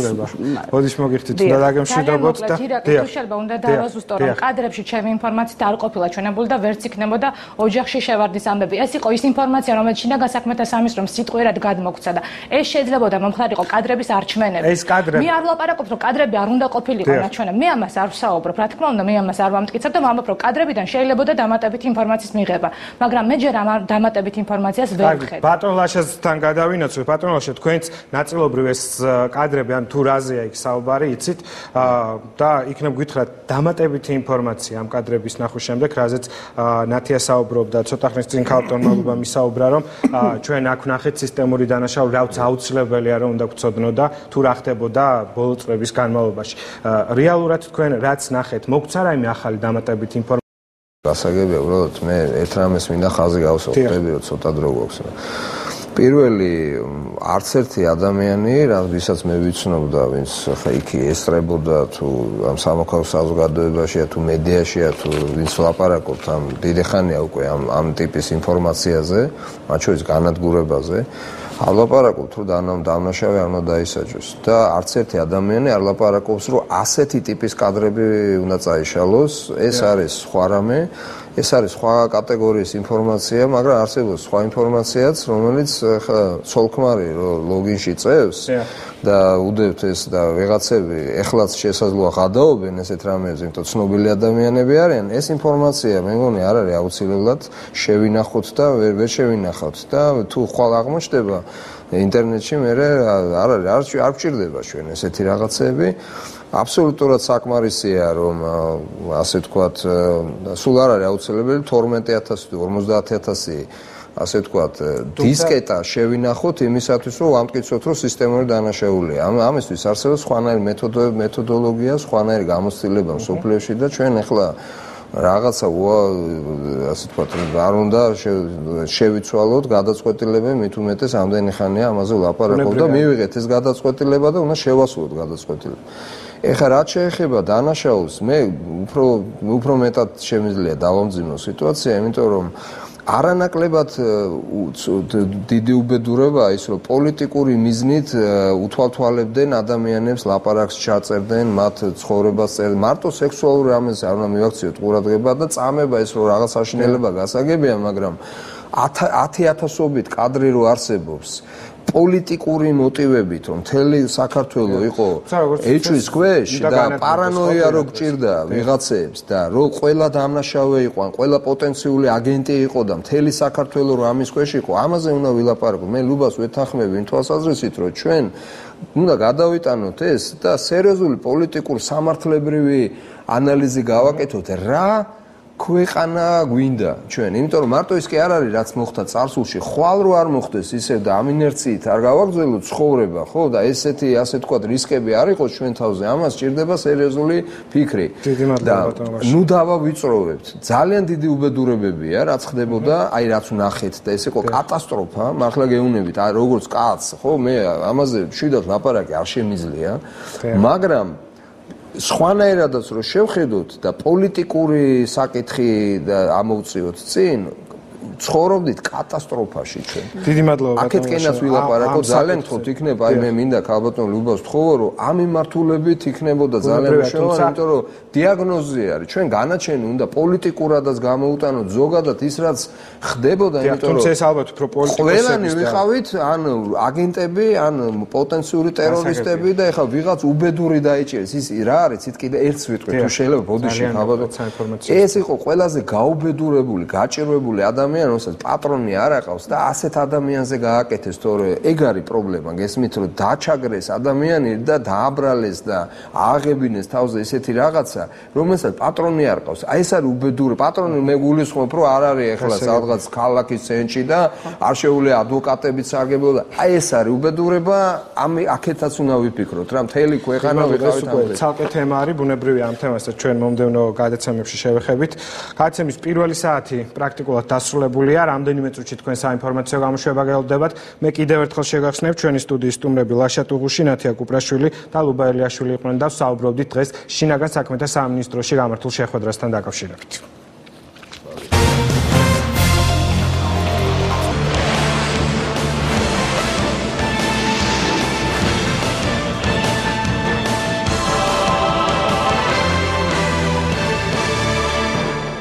მეცხრეების საინფორმაციო სამსახური აგრძელებს მუშაობას ამ დროისთვის განვითარებულ მოვლენებს მე ნოდარ ჩაჩუა წარმოგიდგენთ. მარტვილის რაიონის სოფლებში ძლიერმა წვიმამ ადგილობრივი მოსახლეობის საცხოვრებელი სახლების პირველი სართულები დატბორა. სტიქიის შედეგად დაიხოცა შინაური ფრინველი და პირუტყვი, ასევე განადგურებულია სასოფლო სამეურნეო მიწის სავარგულები. ძლიერმა წვიმამ სოფელ თამაკონის ხიდი წაიღო, რის გამოც სოფელი ორად არის გაყოფილი. წვიმის შედეგად ასევე დაზარალდა წალენჯიხისა და ჩხოროწყუს მუნიციპალიტეტები. წვიმისგან დაზარალებულ სოფლებში წუხელ მთელი ღამე მუშაობდნენ ადგილობრივი სამაშველო ბრიგადები მობილიზებული იყვნენ სამართალდამცავები და ადგილზე იმყოფებოდნენ ადგილობრივი ხელისუფლების წარმომადგენლები.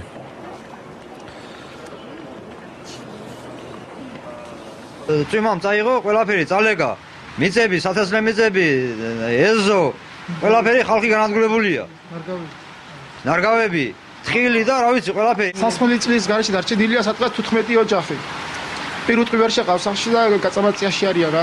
ვლენილია ჩვენი სამინისტროს თანამშრომლობის ადგილზე ნახავთ თვითმმართველობასთან ერთად არსებულ მდგომარეობას. ინფრასტრუქტურული ზიანის თვალსაზრისით თუ ადგილობრივი ბიუჯეტი ვერ გაწუდება და მისი სარეზერვო ფონდი არ იქნება საკმარისი ამ ყველაფრის აღდგენისათვის, ასეთ შემთხვევაში ჩვენ თვითმმართველობა მოგმართავს და საქართველოს ფინანსის სამინისტროსთან ერთად ვიმუშავებთ იმაზე, რომ თვითმმართველობას მიეცეს შესაბამისი ტრანსფერი ზიანის ანაზღაურებისათვის. იუნესკოს მიერ ბაგრატის ტაძრის მსოფლიო კულტურული მემკვიდრეობის ძეგლთა ნუსხიდან ამოღების შესაძლებლობას გამოეხმაურა კულტურისა და ძეგლთა დაცვის მინისტრი გურამ ოდიშარიას განმარტებით ტაძრის რესტავრაციის პროცესში ხელისუფლებამ იუნესკოს ექსპერტების რეკომენდაციები არ გაითვალისწინა კულტურის მინისტრს იმედი აქვს რომ ბაგრატის ტაძრის მსოფლიო მემკვიდრეობის ძეგლთა სიიდან ამოღება ქართულ საზოგადოებაში დაპირისპირების საფუძველი არ გახდება. ბაგრატის ამოღების პროცესი ასე დიდი ხანია რაც დაწყებულია, ოღონდ როდის დასრულდება 1 ან 2 წლის შემდეგ, ჯერ არ ვიცით და არავინ იცის, მაგრამ ეს იმდენად მთავარი არ არის, მთავარია მე მიმაჩნია რომ ბაგრატი არ გახდეს ჩვენთვის საზოგადოებაში, აი განხეთქილების ვაშლის როლი არ თამაშობს, ანუ ის არ უნდა გახდეს ჩვენი დაპირისპირების მიზეზი და ობიექტი. იმპერიის განმავლობაში როდესაც ბაგრატის რესტავრაცია მიმდინარეობდა, იყო იუნესკოდან უამრავი რჩევაც, ასევე რომ არ გაეკეთებინათ ესე არ ეჩქარათ და ასე შემდეგ და ასე შემდეგ. მანდ არის ნაჩქარებად ბევრი რამ გაკეთებული. თბილისის საქალაქო სასამართლოში ბაჩუ ახალაიასა და მასთან ერთად ბრალდებულების საქმის არსებითი განხილვა დასრულდა.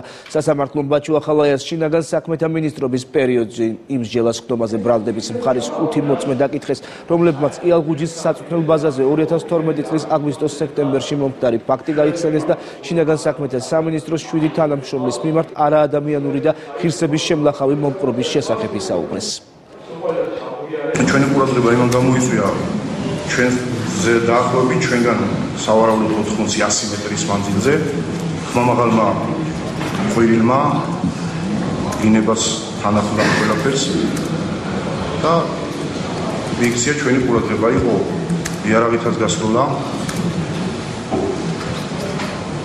ამ ვარჯიშის შემდეგ დაგვიძახეს ზემოდან რომ უნდა ავსულიყავით ზემოთ საიდანაც გავგეთ ეს იარაღის გასროლა ყვირილი ხმაური ავედით დავინახეთ ის ჩვენი 7 თანამშრომელი მიწაზე იძნენ შიშვლები საიდუმში ჰქონდათ ჯოხები დაკეთებული და გითხრეს რომ და ესენი იყვნენ მოვალატეები და უნდა გვეცემ სხვა რა მდგომარეობა ჰქონდათ იყვნენ სასტიკაკნაცემები აღენიშნებოდა ჩაქცევები სილურჯეები ძალიან სასტიკად იყვნენ ნაცემები ეს 7 პიროვნები ინტერფრაქციულ ჯგუფს საარჩევნო კოდექსში პრინციპული ცვლილებები არ შეუტანია. ამის შესახებ CSKOS თავმჯდომარემ ზურაბ ხარატიშვილმა განაცხადა. მისი განცხადებით თუ რაიმე მნიშვნელოვანი ცვლილება იგეგმება 2014 წლის ზაფხულის არჩევნებისთვის ცვლილებები ვერ მოესწრება. ხარატიშვილის თქმით პარლამენტში ინიცირებული ცვლილებების პროექტი მხოლოდ ფინანსურ და სხვა ტექნიკურ საკითხებს ეხება, ხოლო რეფორმის ძირითადი არსი განუსაზღვრელია. CSKOS თავმჯდომარის ინფორმაციით საპრეზიდენტო არჩევნებისთვის ამ მომრჩეველთა სიების გადამოწმება არ იგეგმება, თუ ცვლილებები კანონმდებლობაში არჩევა. რამდენიმე თვიანი მუშაობის შედეგ პარლამენტში უკვე არის ინიცირებული ცვლილებები, რომელიც მხოლოდ მოიცავს ფინანსურ საკითხებს, პოლიტიკური ფინანსების საკითხებს და სხვა ნაკლებად მნიშვნელოვან ტექნიკურ საკითხებს. ხოლო რაც შეეხება თვითონ საარჩევნო რეფორმის კონსტრუქციას, ასევე მის ძირითად არსს, ეს საკითხები კვლავაც განუსაზღვრელია.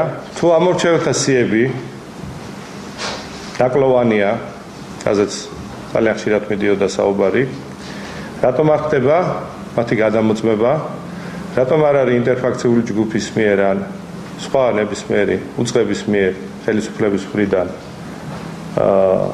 ამის გამოსწორების ცდელობა საპრეზიდენტო რეჟისორ არჩილ ქავთარაძის ფილმი კომა მოსკოვის 35 საერთაშორისო ფილმების ფესტივალის 16 საუკეთესო ფილმს შორის მოხვდა. ფესტივალი მოსკოვში დღეს გაიხსნება, ქართული ფილმის ჩვენება კი 26 ივნისს გაიმართება. კომა რეალურ ამბავზეა დაფუძნებული და მოგვითხრობს ახალგაზრდა კაცის ტიტე გოგიას ისტორიას, რომელიც საავტომობილო ავარიის გამო ციხეში ხდება. ფილმის შემოქმედებითი ჯგუფი იმედოვნებს, რომ რუსეთიდან მთავარი პრიზით დაბრუნდება. საკმაოდ ბევრი ცნობილი მაგას არ ვეგეთქვით.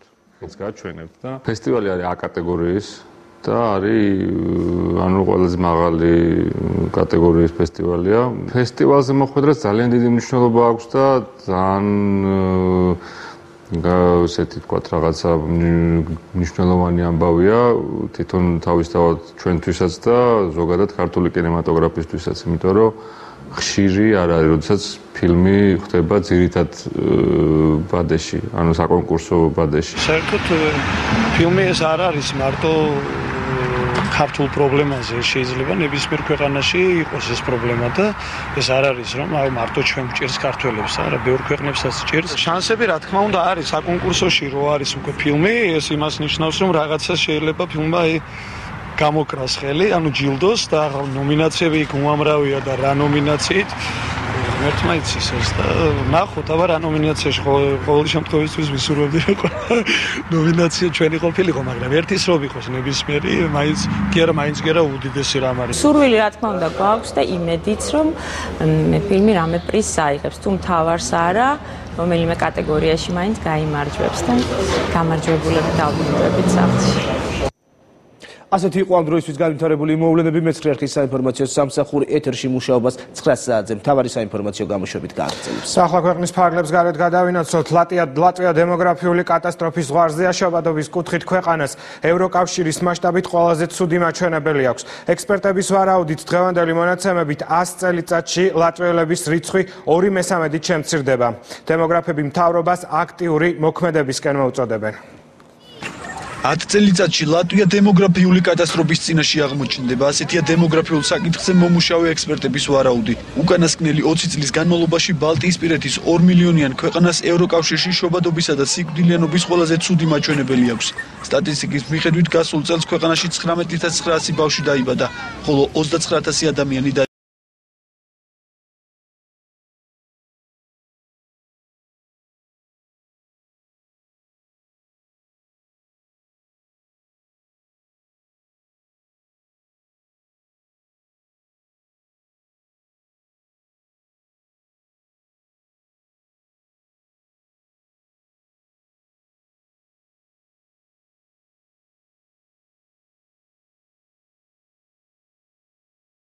ითვლებით ძალიან უპასუხისმგებლოა. მიუხედავად იმისა, რომ მთავრობამ დემოგრაფიული პრობლემების მოგვარება ერთ-ერთ პრიორიტეტად დაასახელა, ახალგაზრდა ოჯახებისათვის გაწეული და ხმარება მაინც პროცენტს ხარჯავს. მაშინ, როდესაც ევროკავშირის ქვეყნების უმეტესობა 2, ხოლო სკანდინავიის ქვეყნები 3%-ს ხარჯავენ. პირველ კვარტალში შობადობა 3%-ით გაიზარდა.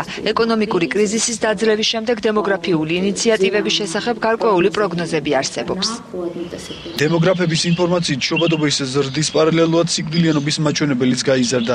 საშუალო მონაცემებით ლატვიაში ერთ ქალზე 1,1 ბავშვი მოდის. მთავრობაში აცხადებენ, რომ 2013 წლიდან ყოველთვიურად ეგრეთ წოდებული დედების ხელფასი 60 ევროს ნაცვლად 140 евро გახდა.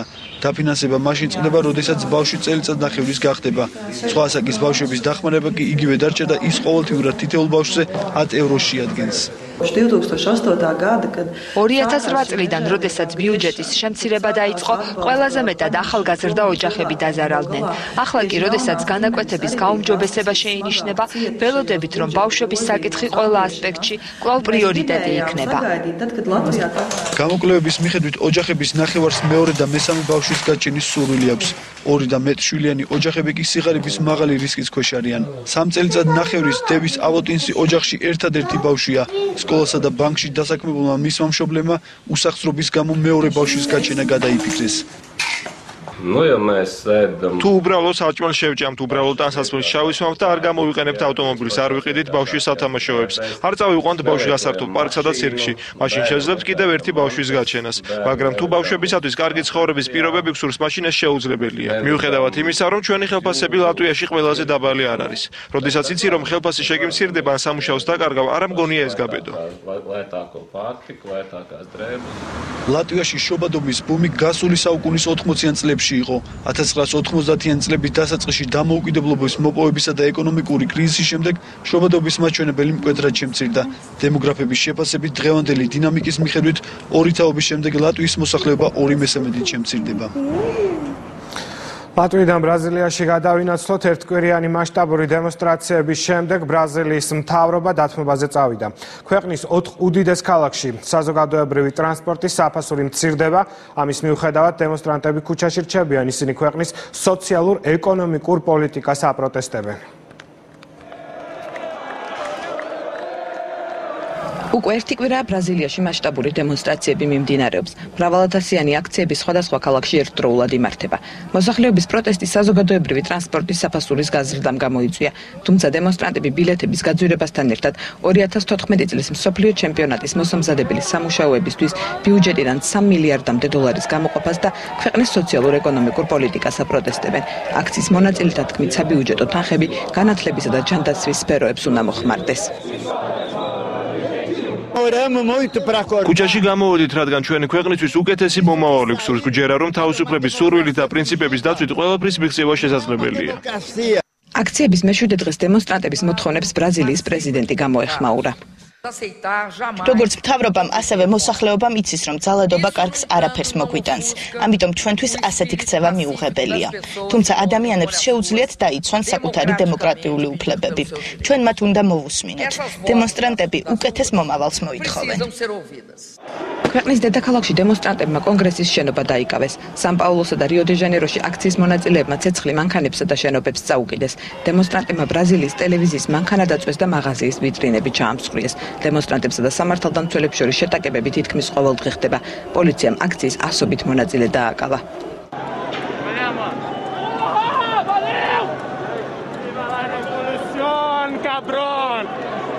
ერთკვირიანმა მასშტაბურმა აქციებმა მთავრობას გადაწყვეტილება შეაცვლევინა. ბრაზილიის 4 ქალაქში საზოგადოებრივი ტრანსპორტის საფასური კვლავ შემცირდა. ჩვენი პრიორიტეტი საზოგადოებრივი ტრანსპორტის სრული დატვირთვით მუშაობა. ავტობუსისა და მეტროს ბილეთის ფასი 3 რეალი იქნება, როგორც ადრე. ასევე იმოქმედებს ავტობუსისა და მეტროს ერთობლივი ბილეთი. ფასები იგივე იქნება, რაც ცვლილებამდე იყო. საბიუჯეტო ხარჯებს ჩვენ თავზე ავიღებთ, შევიტანთ შესწორებებს საინვესტიციო პროექტებშიც. ônibus, metrô e trens. პრიორიტეტების განსაზღვრის საშუალება არ გვაქვს, ეს კი იმას ნიშნავს, რომ ქალაქის განვითარებისათვის 90 მილიონი დოლარი მოგვაკლდა. თუ ვითარება ხანგრძლივი პერიოდის განმავლობაში არ შეიცვალა, ყოველწლიური ხარჯი 226 მილიონ დოლარამდე გაიზრდება. მედიაში გავრცელებული ინფორმაციით ერთკვირიან საპროტესტო აქციებში ძირითადად საშუალო ფენის წარმომადგენლები მონაწილეობენ, რომლებიც ქვეყნის მოსახლეობის დაახლოებით 20%-ს წარმოადგენენ. პრესაში ასევე საუბრობენ ბრაზილიასა და თურქეთში მიმდინარე პროცესების მსგავსებაზე, თუმცა თურქეთის ხელისუფლებისგან განსხვავებით ერთკვირიანი მასშტაბური არეულობის შემდეგ ბრაზილიის მთავრობამ გადაწყვეტილება დემონსტრანტების სასარგებლოდ შეცვალა. ახლა რეკლამის დროა, რეკლამის შემდეგ უკვე დღის ერთ-ერთ აქტუალურ თემას დაუბრუნდებით და სტუდიის სტუმრებთან ერთად ვისაუბრებთ.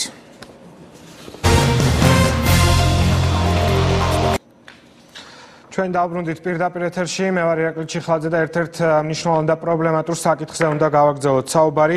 C ჰეპატიტის მკურნალობა ციხეებში იწყება. აღნიშნულთან დაკავშირებით სასჯელ ახსნების სამინისტრომ უკვე ოფიციალურად დღეს გააკეთა განცხადება.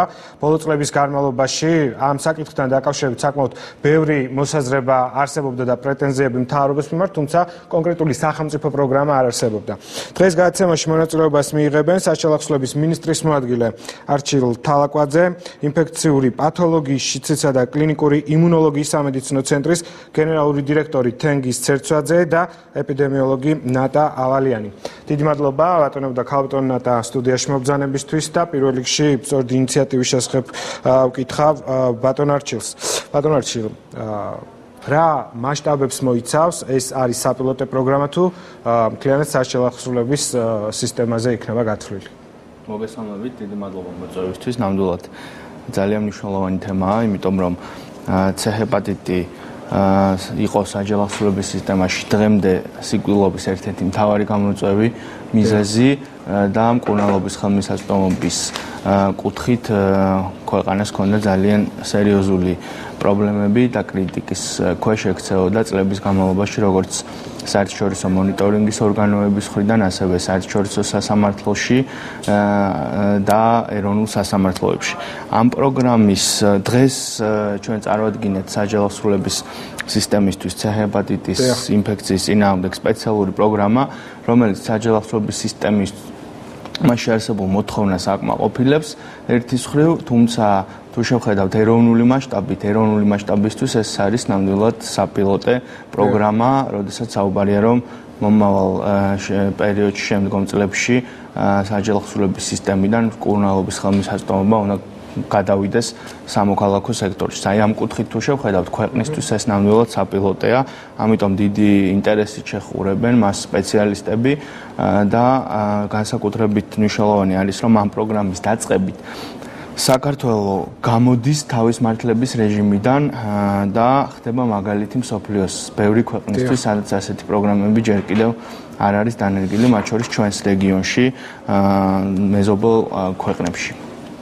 საინტერესოა, გვაქვს თუ არა რაიმე სტატისტიკა, იგივე რამდენი პატიმარი შეიძლება იყოს ამ ვირუსით დაავადებული?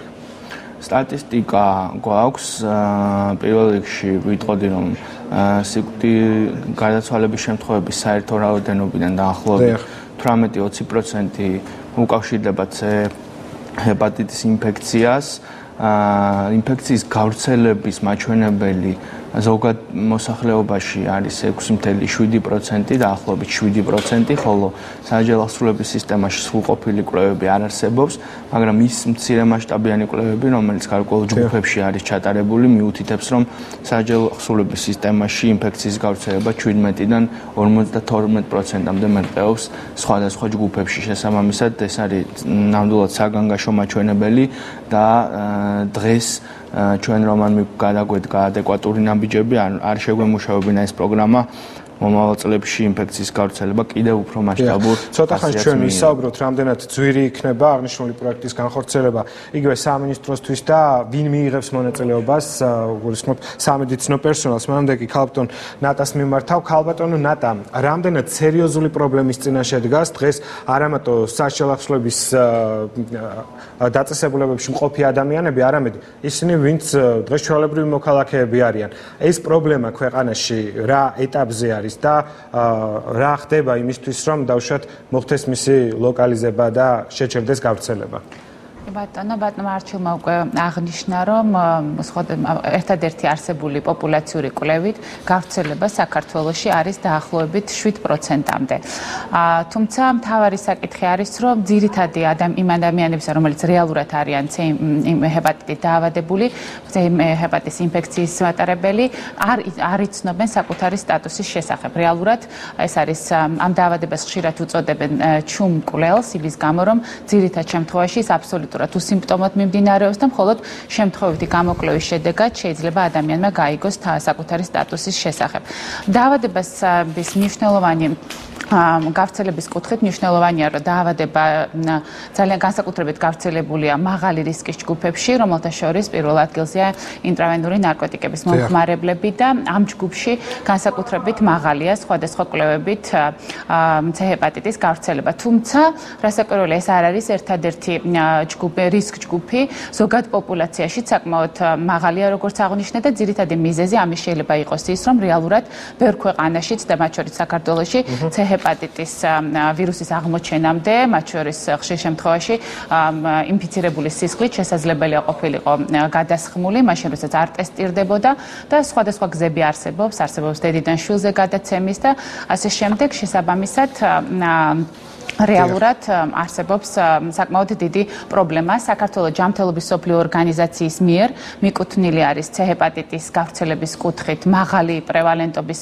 ქვეყნებს მიეკუთვნება და შესაბამისად ძალიან მნიშვნელოვანია, რომ სახელმწიფომ გაიღოს გარკვეული ძალისხმევა იმისთვის, რომ შესაძლებელი გახდეს ჰეპატიტის პირველ რიგში ზუსტად შესწავლა, თუ რამდენი ადამიანისთვის არის ეს დაავადება პრობლემა და შემდეგ მკურნალობის უზრუნველყოფა. ქალბატონ ნატა, ჩვენ გასაგებია საუბრობთ, არ არსებობს დღემდე სახელმწიფო პროგრამა, თუმცა არსებობს თუ არა იგივე კერძო დაწესებულებები, სადაც ხდება ჰეპატიტზე მკურნალობა საქართველოში? არსებობს, კარგი არის ის, რომ საქართველოში არსებობს და დანერგილი არის თანამედროვე როგორც დიაგნოსტიკის, ასევე მკურნალობის მეთოდები, არსებობს მომზადებული სპეციალისტები და რომლებსაც აქვთ უკვე გარკვეული გამოცდილება. ძირითადი პრობლემა ჰეპატიტთან დაკავშირებით არის დიაგნოსტიკისა და მკურნალობის ხელმისაწვდომობა. ეს არის ძირითადი პრობლემა. დაავადება არის განკურნებადი, მისი განკურნება შესაძლებელია თანამედროვე არსებული სამედიცინო პრეპარატებით, საშუალებებით, მაგრამ სამწუხაროდ ფინანსური ხელმისაწვდომობის გამო და ესე იგი ძალიან მაღალი ღირებულების გამო მოსახლეობის უმრავლესობისათვის, მათთვის, ვინც იცის საკუთარი სტატუსის შესახებაც კი ხელმისაწვდომობა არის ძალიან დაბალი. და ბატონ თენგის უნდა მიმართო. ბატონ თენგის, როგორც ქალბატონმა ნატამაც აღნიშნა, ეს დაავადება არის განკურნებადი, თუმცა დღემდე რატომღაც არ არსებობს არანაირი სახელმწიფო პროგრამა. რით შეგიძლიათ ახსნათ დაუშვათ მთავრობის მხრიდან უყურადღება ამ პროგრამასთან მიმართებაში? მოგესალმებით, ვერ ვიტყოდი რომ უყურადღება, იმიტომ რომ ეს პრობლემა სულ აწუხებდა ჯანდაცვის მესვეურებს და ქვეყნის მესვეურებს და განსაკუთრებით აქტუალურად ეხლა დადგა დღის წესრიგში. მაგრამ ერთია სურვილი და მეორეა შესაძლებლობა. ჰეპატიტის ძალიან დიდი გავრცელების გამო, რომელზეც უკვე მოგახსენათ ბატონმა არჩილმა და ქალბატონმა ნატამ, რომ მოიცვა მკურნალობით ყველა ის, ვისაც სჭირდება, მას კოლოსალური თანხები სჭირდება. ჯანდაცვის სამინისტრომ ჩაატარა ესეთი მსგავსი გამოკვლევები, აიღო ვთქვათ გარკვეული მინიმალური სცენარი, მაქსიმალური სცენარი და ყველაზე მინიმალური სცენარითაც კი მას სჭირდება დაახლოებით 150 მილიონი ლარი წელიწადში, ხოლო ნორმალური და მაქსიმალური სცენარით დაახლოებით 400-450 მილიონი ლარი წელიწადში. ბუნებრივია, რომ ასეთი რესურსი ქვეყანას და ჯანდაცვას სადღეისოდ არ აქვს, სწორედ ამიტომ მიდის სერიოზული მუშაობა სამოქალაქო სექტორში, ჯანდაცვის სამინისტროში იმაზე, თუ როგორ დაიწყონ ეტაპობრივად ამ ავადმყოფით პაციენტების მკურნალობა, ისე რომ ხელმისაწვდომობა ეტაპურად გაიზარდოს და ამავე დროს ადგილი არ ქონდეს დისკრიმინაციას იმ სტადიაზე, როცა იქნება არათანაბარი ხელმისაწვდომობა. დიახ. და აქვე გითხავთ იმ პროგრამასთან დაკავშირებით, რომელიც უკვე წარმოადგინა სასჯელ ახსნილების სამინისტრომ. რამდენი მისაღებია პირადად თქვენთვის გაიცანით თუ არა და ხომ არ ხედავთ რაიმე ხარვეზებს, რომელიც უნდა გამოსწორდეს, სანამ დაიწყება განხორციელება პროექტის? მოგახსენებთ, ესე იგი, ამ პროგრამას კარგად ვიცნობ, იმიტომ რომ ჩვენი ცენტრის წამყვანი სპეციალისტები მონაწილეობდნენ სხვებთან ერთად მის შემუშავებაში. მინდა სრული პასუხისმგებლობით განვაცხადო, რომ ეს არის ერთ-ერთი ყველაზე გამართული და კარგად დაბალანსებული და კარგად შედგენილი პროგრამა, რაც კი მე მინახავს არა მარტო საქართველოში, არამედ მთელ მსოფლიოში. იგი ძალიან რეალისტურად არის გათვლილი საერთაშორისო სტანდარტების შესაბამისად, ძალიან რეალისტურად და სწორად არის ამ პროგრამაში ჩართვის კრიტერიუმები შეფასებული, მკურნალობის პრინციპები, სქემები და მინდა ვთქვა, რომ ეს იყო ძალიან დიდი ინოვაციური ნაბიჯი ქვეყნისთვის. ეს იყო ერთ-ერთი მნიშვნელოვანი ინიციატივა, რაც სასჯელ ახსნილების სამინისტრომ გააკეთა. რამოდენიმე მიზეზით. ერთი, იმიტომ რომ როგორც ბატონმა არჩილმა ბრძანა, ამით შეიქმნება შესანიშნავი პრეცედენტი, რომ საქართველოს მოიპოვოს პატივისცემა ცივილიზებულ მსოფლიოში, იმით რომ ის თავის პატიმრებს საერთაშორისო სტანდარტების მიხედვით ექცევა და მკურნალობს, რასაც ვერ ახერხებს ვერც ერთი პოსტსაბჭოთა ქვეყანა ჯერჯერობით. ანუ პოსტსაბჭოთა სივრცეში ეს არის პირველი. პირველი მსგავსი პროგრამა და მინდა გითხრათ ერთი რამე. მეორე ძალიან დიდი მნიშვნელობა, ეს არის პრეცედენტის პრინციპი. რაც ბატონმა არჩილმა ასევე თქვა, ძალიან დიდია იმისი ალბათობა, რომ აი ეს პირველი პრეცედენტი დიდად შეუწყობს ხელს, რომ დააჩქარებს პროცესს, რომ ეს პროექტი სამოქალაქო სექტორში გახსოვს. და ბატონო არჩილ, დაფინანსების წყაროსთან დაკავშირებით უნდა გკითხოთ ჩვენი საუბრის პროცესში, ბევრჯერ გაისვა ხაზი, რომ საკმაოდ ძვირი ჯდება და კოლოსალურ თანხებზეა საუბარი, რომ ეს პროექტი განხორციელდეს. ყავთ თუ არა დონორები უკვე მოძიებული, მე როგორც მაქვს ასევე მომაწოდეს ინფორმაცია, რომ სპეციალურ წამალს მედიკამენტებს რომელიც C ჰეპატიტით დაავადებულ ადამიანს სჭირდება, ორადორი კომპანია აწარმოებს, რომელსაც ამ მედიკამენტებზე აქვს მაღალი ფასები. ამ კუთხით რა ხდება? დიახ. ეს ძალიან საინტერესო შეკითხვაა. პირველად მინდა დაუბრუნდე თვითონ მასშტაბებს ამ პროგრამის. სასჯელ ახსნილების სისტემაში პროგრამის დაწყების შედეგად ათასობით ადამიანი მომავალში იქნება დაცული დაინფიცირებისგან. დაახლოებით 3000 ადამიანს ჩაუტარდება წელიწადში სიღრმისეული დიაგნოსტიკა, რომელიც საკმაოდ ძვირიღის და არ არის ხელმისაწვდომი ბევრი ადამიანისთვის და 500-მდე პაციენტი წელიწადში უზრუნველყოფილი იქნება მკურნალობით, რაც სასჯელ ახსნილების სისტემისთვის არის ძალიან მაღალი მარჩვენებელი და მაღალი მოცვა.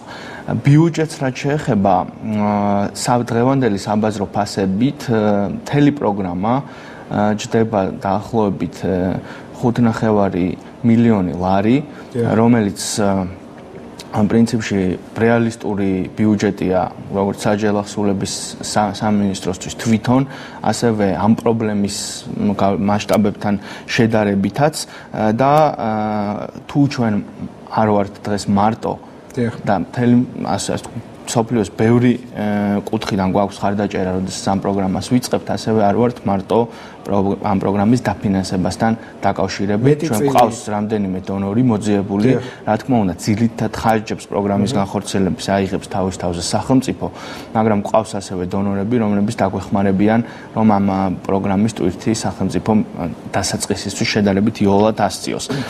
თუმცა მოქალაქეების და ზოგადად საზოგადოების საყურადღებოდ მინდა ვთქვა, რომ პროგრამის დაწყება საჯელახსოვრების სისტემაში დიდი ალბათობით გამოიწვევს ამ ცეჰეპატიტის მკურნალობაზე ფასების შემცირებას მთელს ქვეყანაში და მთავრობა დღეს აკეთებს მაქსიმუმს, რომ ეს ფასდაკლება იყოს მიღწეული არა მხოლოდ საჯელახსოვრების სისტემაში, არამედ მთელს ქვეყანაში ყველა იმ პაციენტისთვის, რომელიც არის ინფიცირებული და რომელთაც სჭირდებათ მკურნალობა. მე მგონია, რომ მოსახლეობისთვის ეს იქნება დიდი შეღავათი, თუ ამ მნიშვნელოვან ფასდაკლებას ჩვენ მივაღწევთ პროგრამის დაწყების შედეგად და შემდგომში უკვე დარწმუნებული ვარ, რომ ჯანდაცვის სამინისტროც გადადგამს ძალიან ეფექტურ ნაბიჯებს, რომ ქვეყანაში ხელმისაწვდომობის პრობლემა აღმოიფხვრას. თუმცა მაინც ფასების კლება არის ყველაზე მთავარი, რადგან მოქალაქეებს უკვე ეზრდება თეორიული და რეალური შანსიც, რომ თავად დააფინანსონ ეს მკურნალობა და თუკი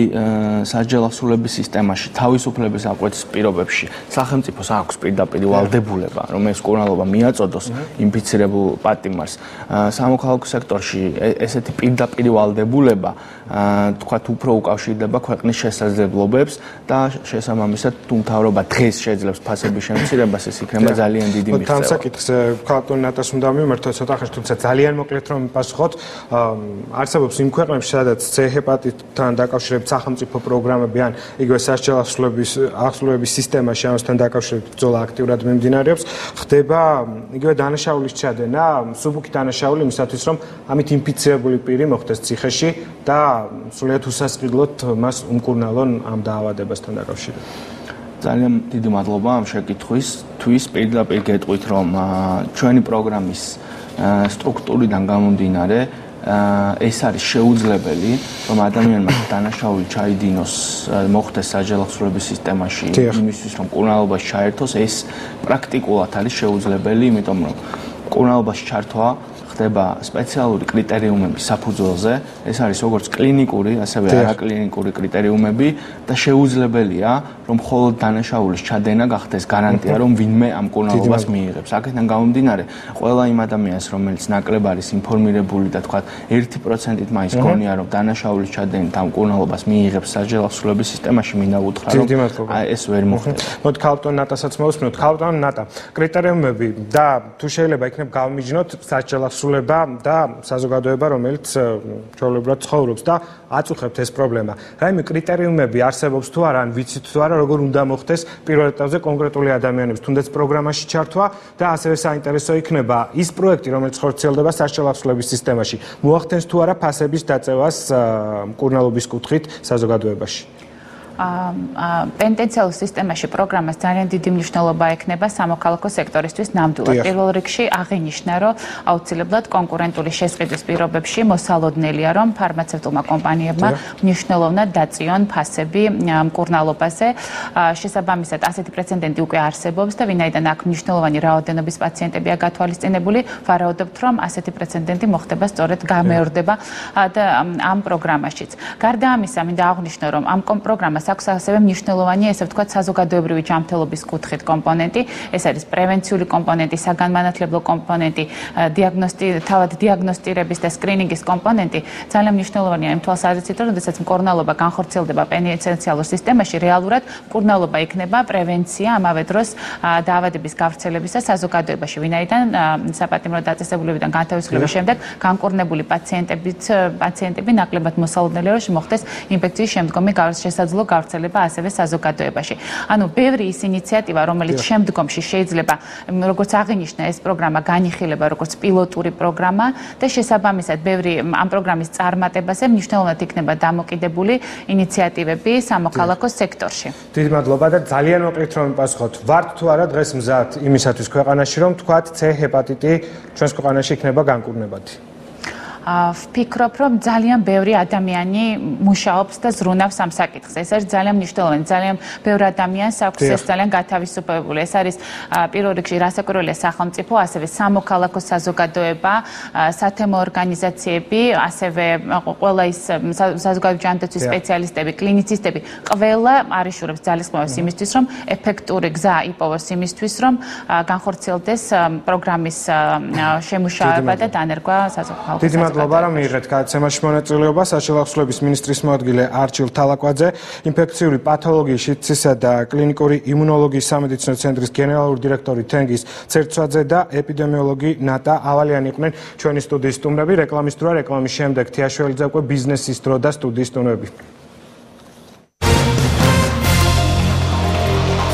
გადაცემის ბოლოს ერთად გავიგოთ თუ რა თემებზე გამახვილებს ყურადღებას მთავარი საინფორმაციო გამოშვება. ლევან ჯავახიშვილი გვერდება პირდაპირ ეთერში. გისმენთ ლევან.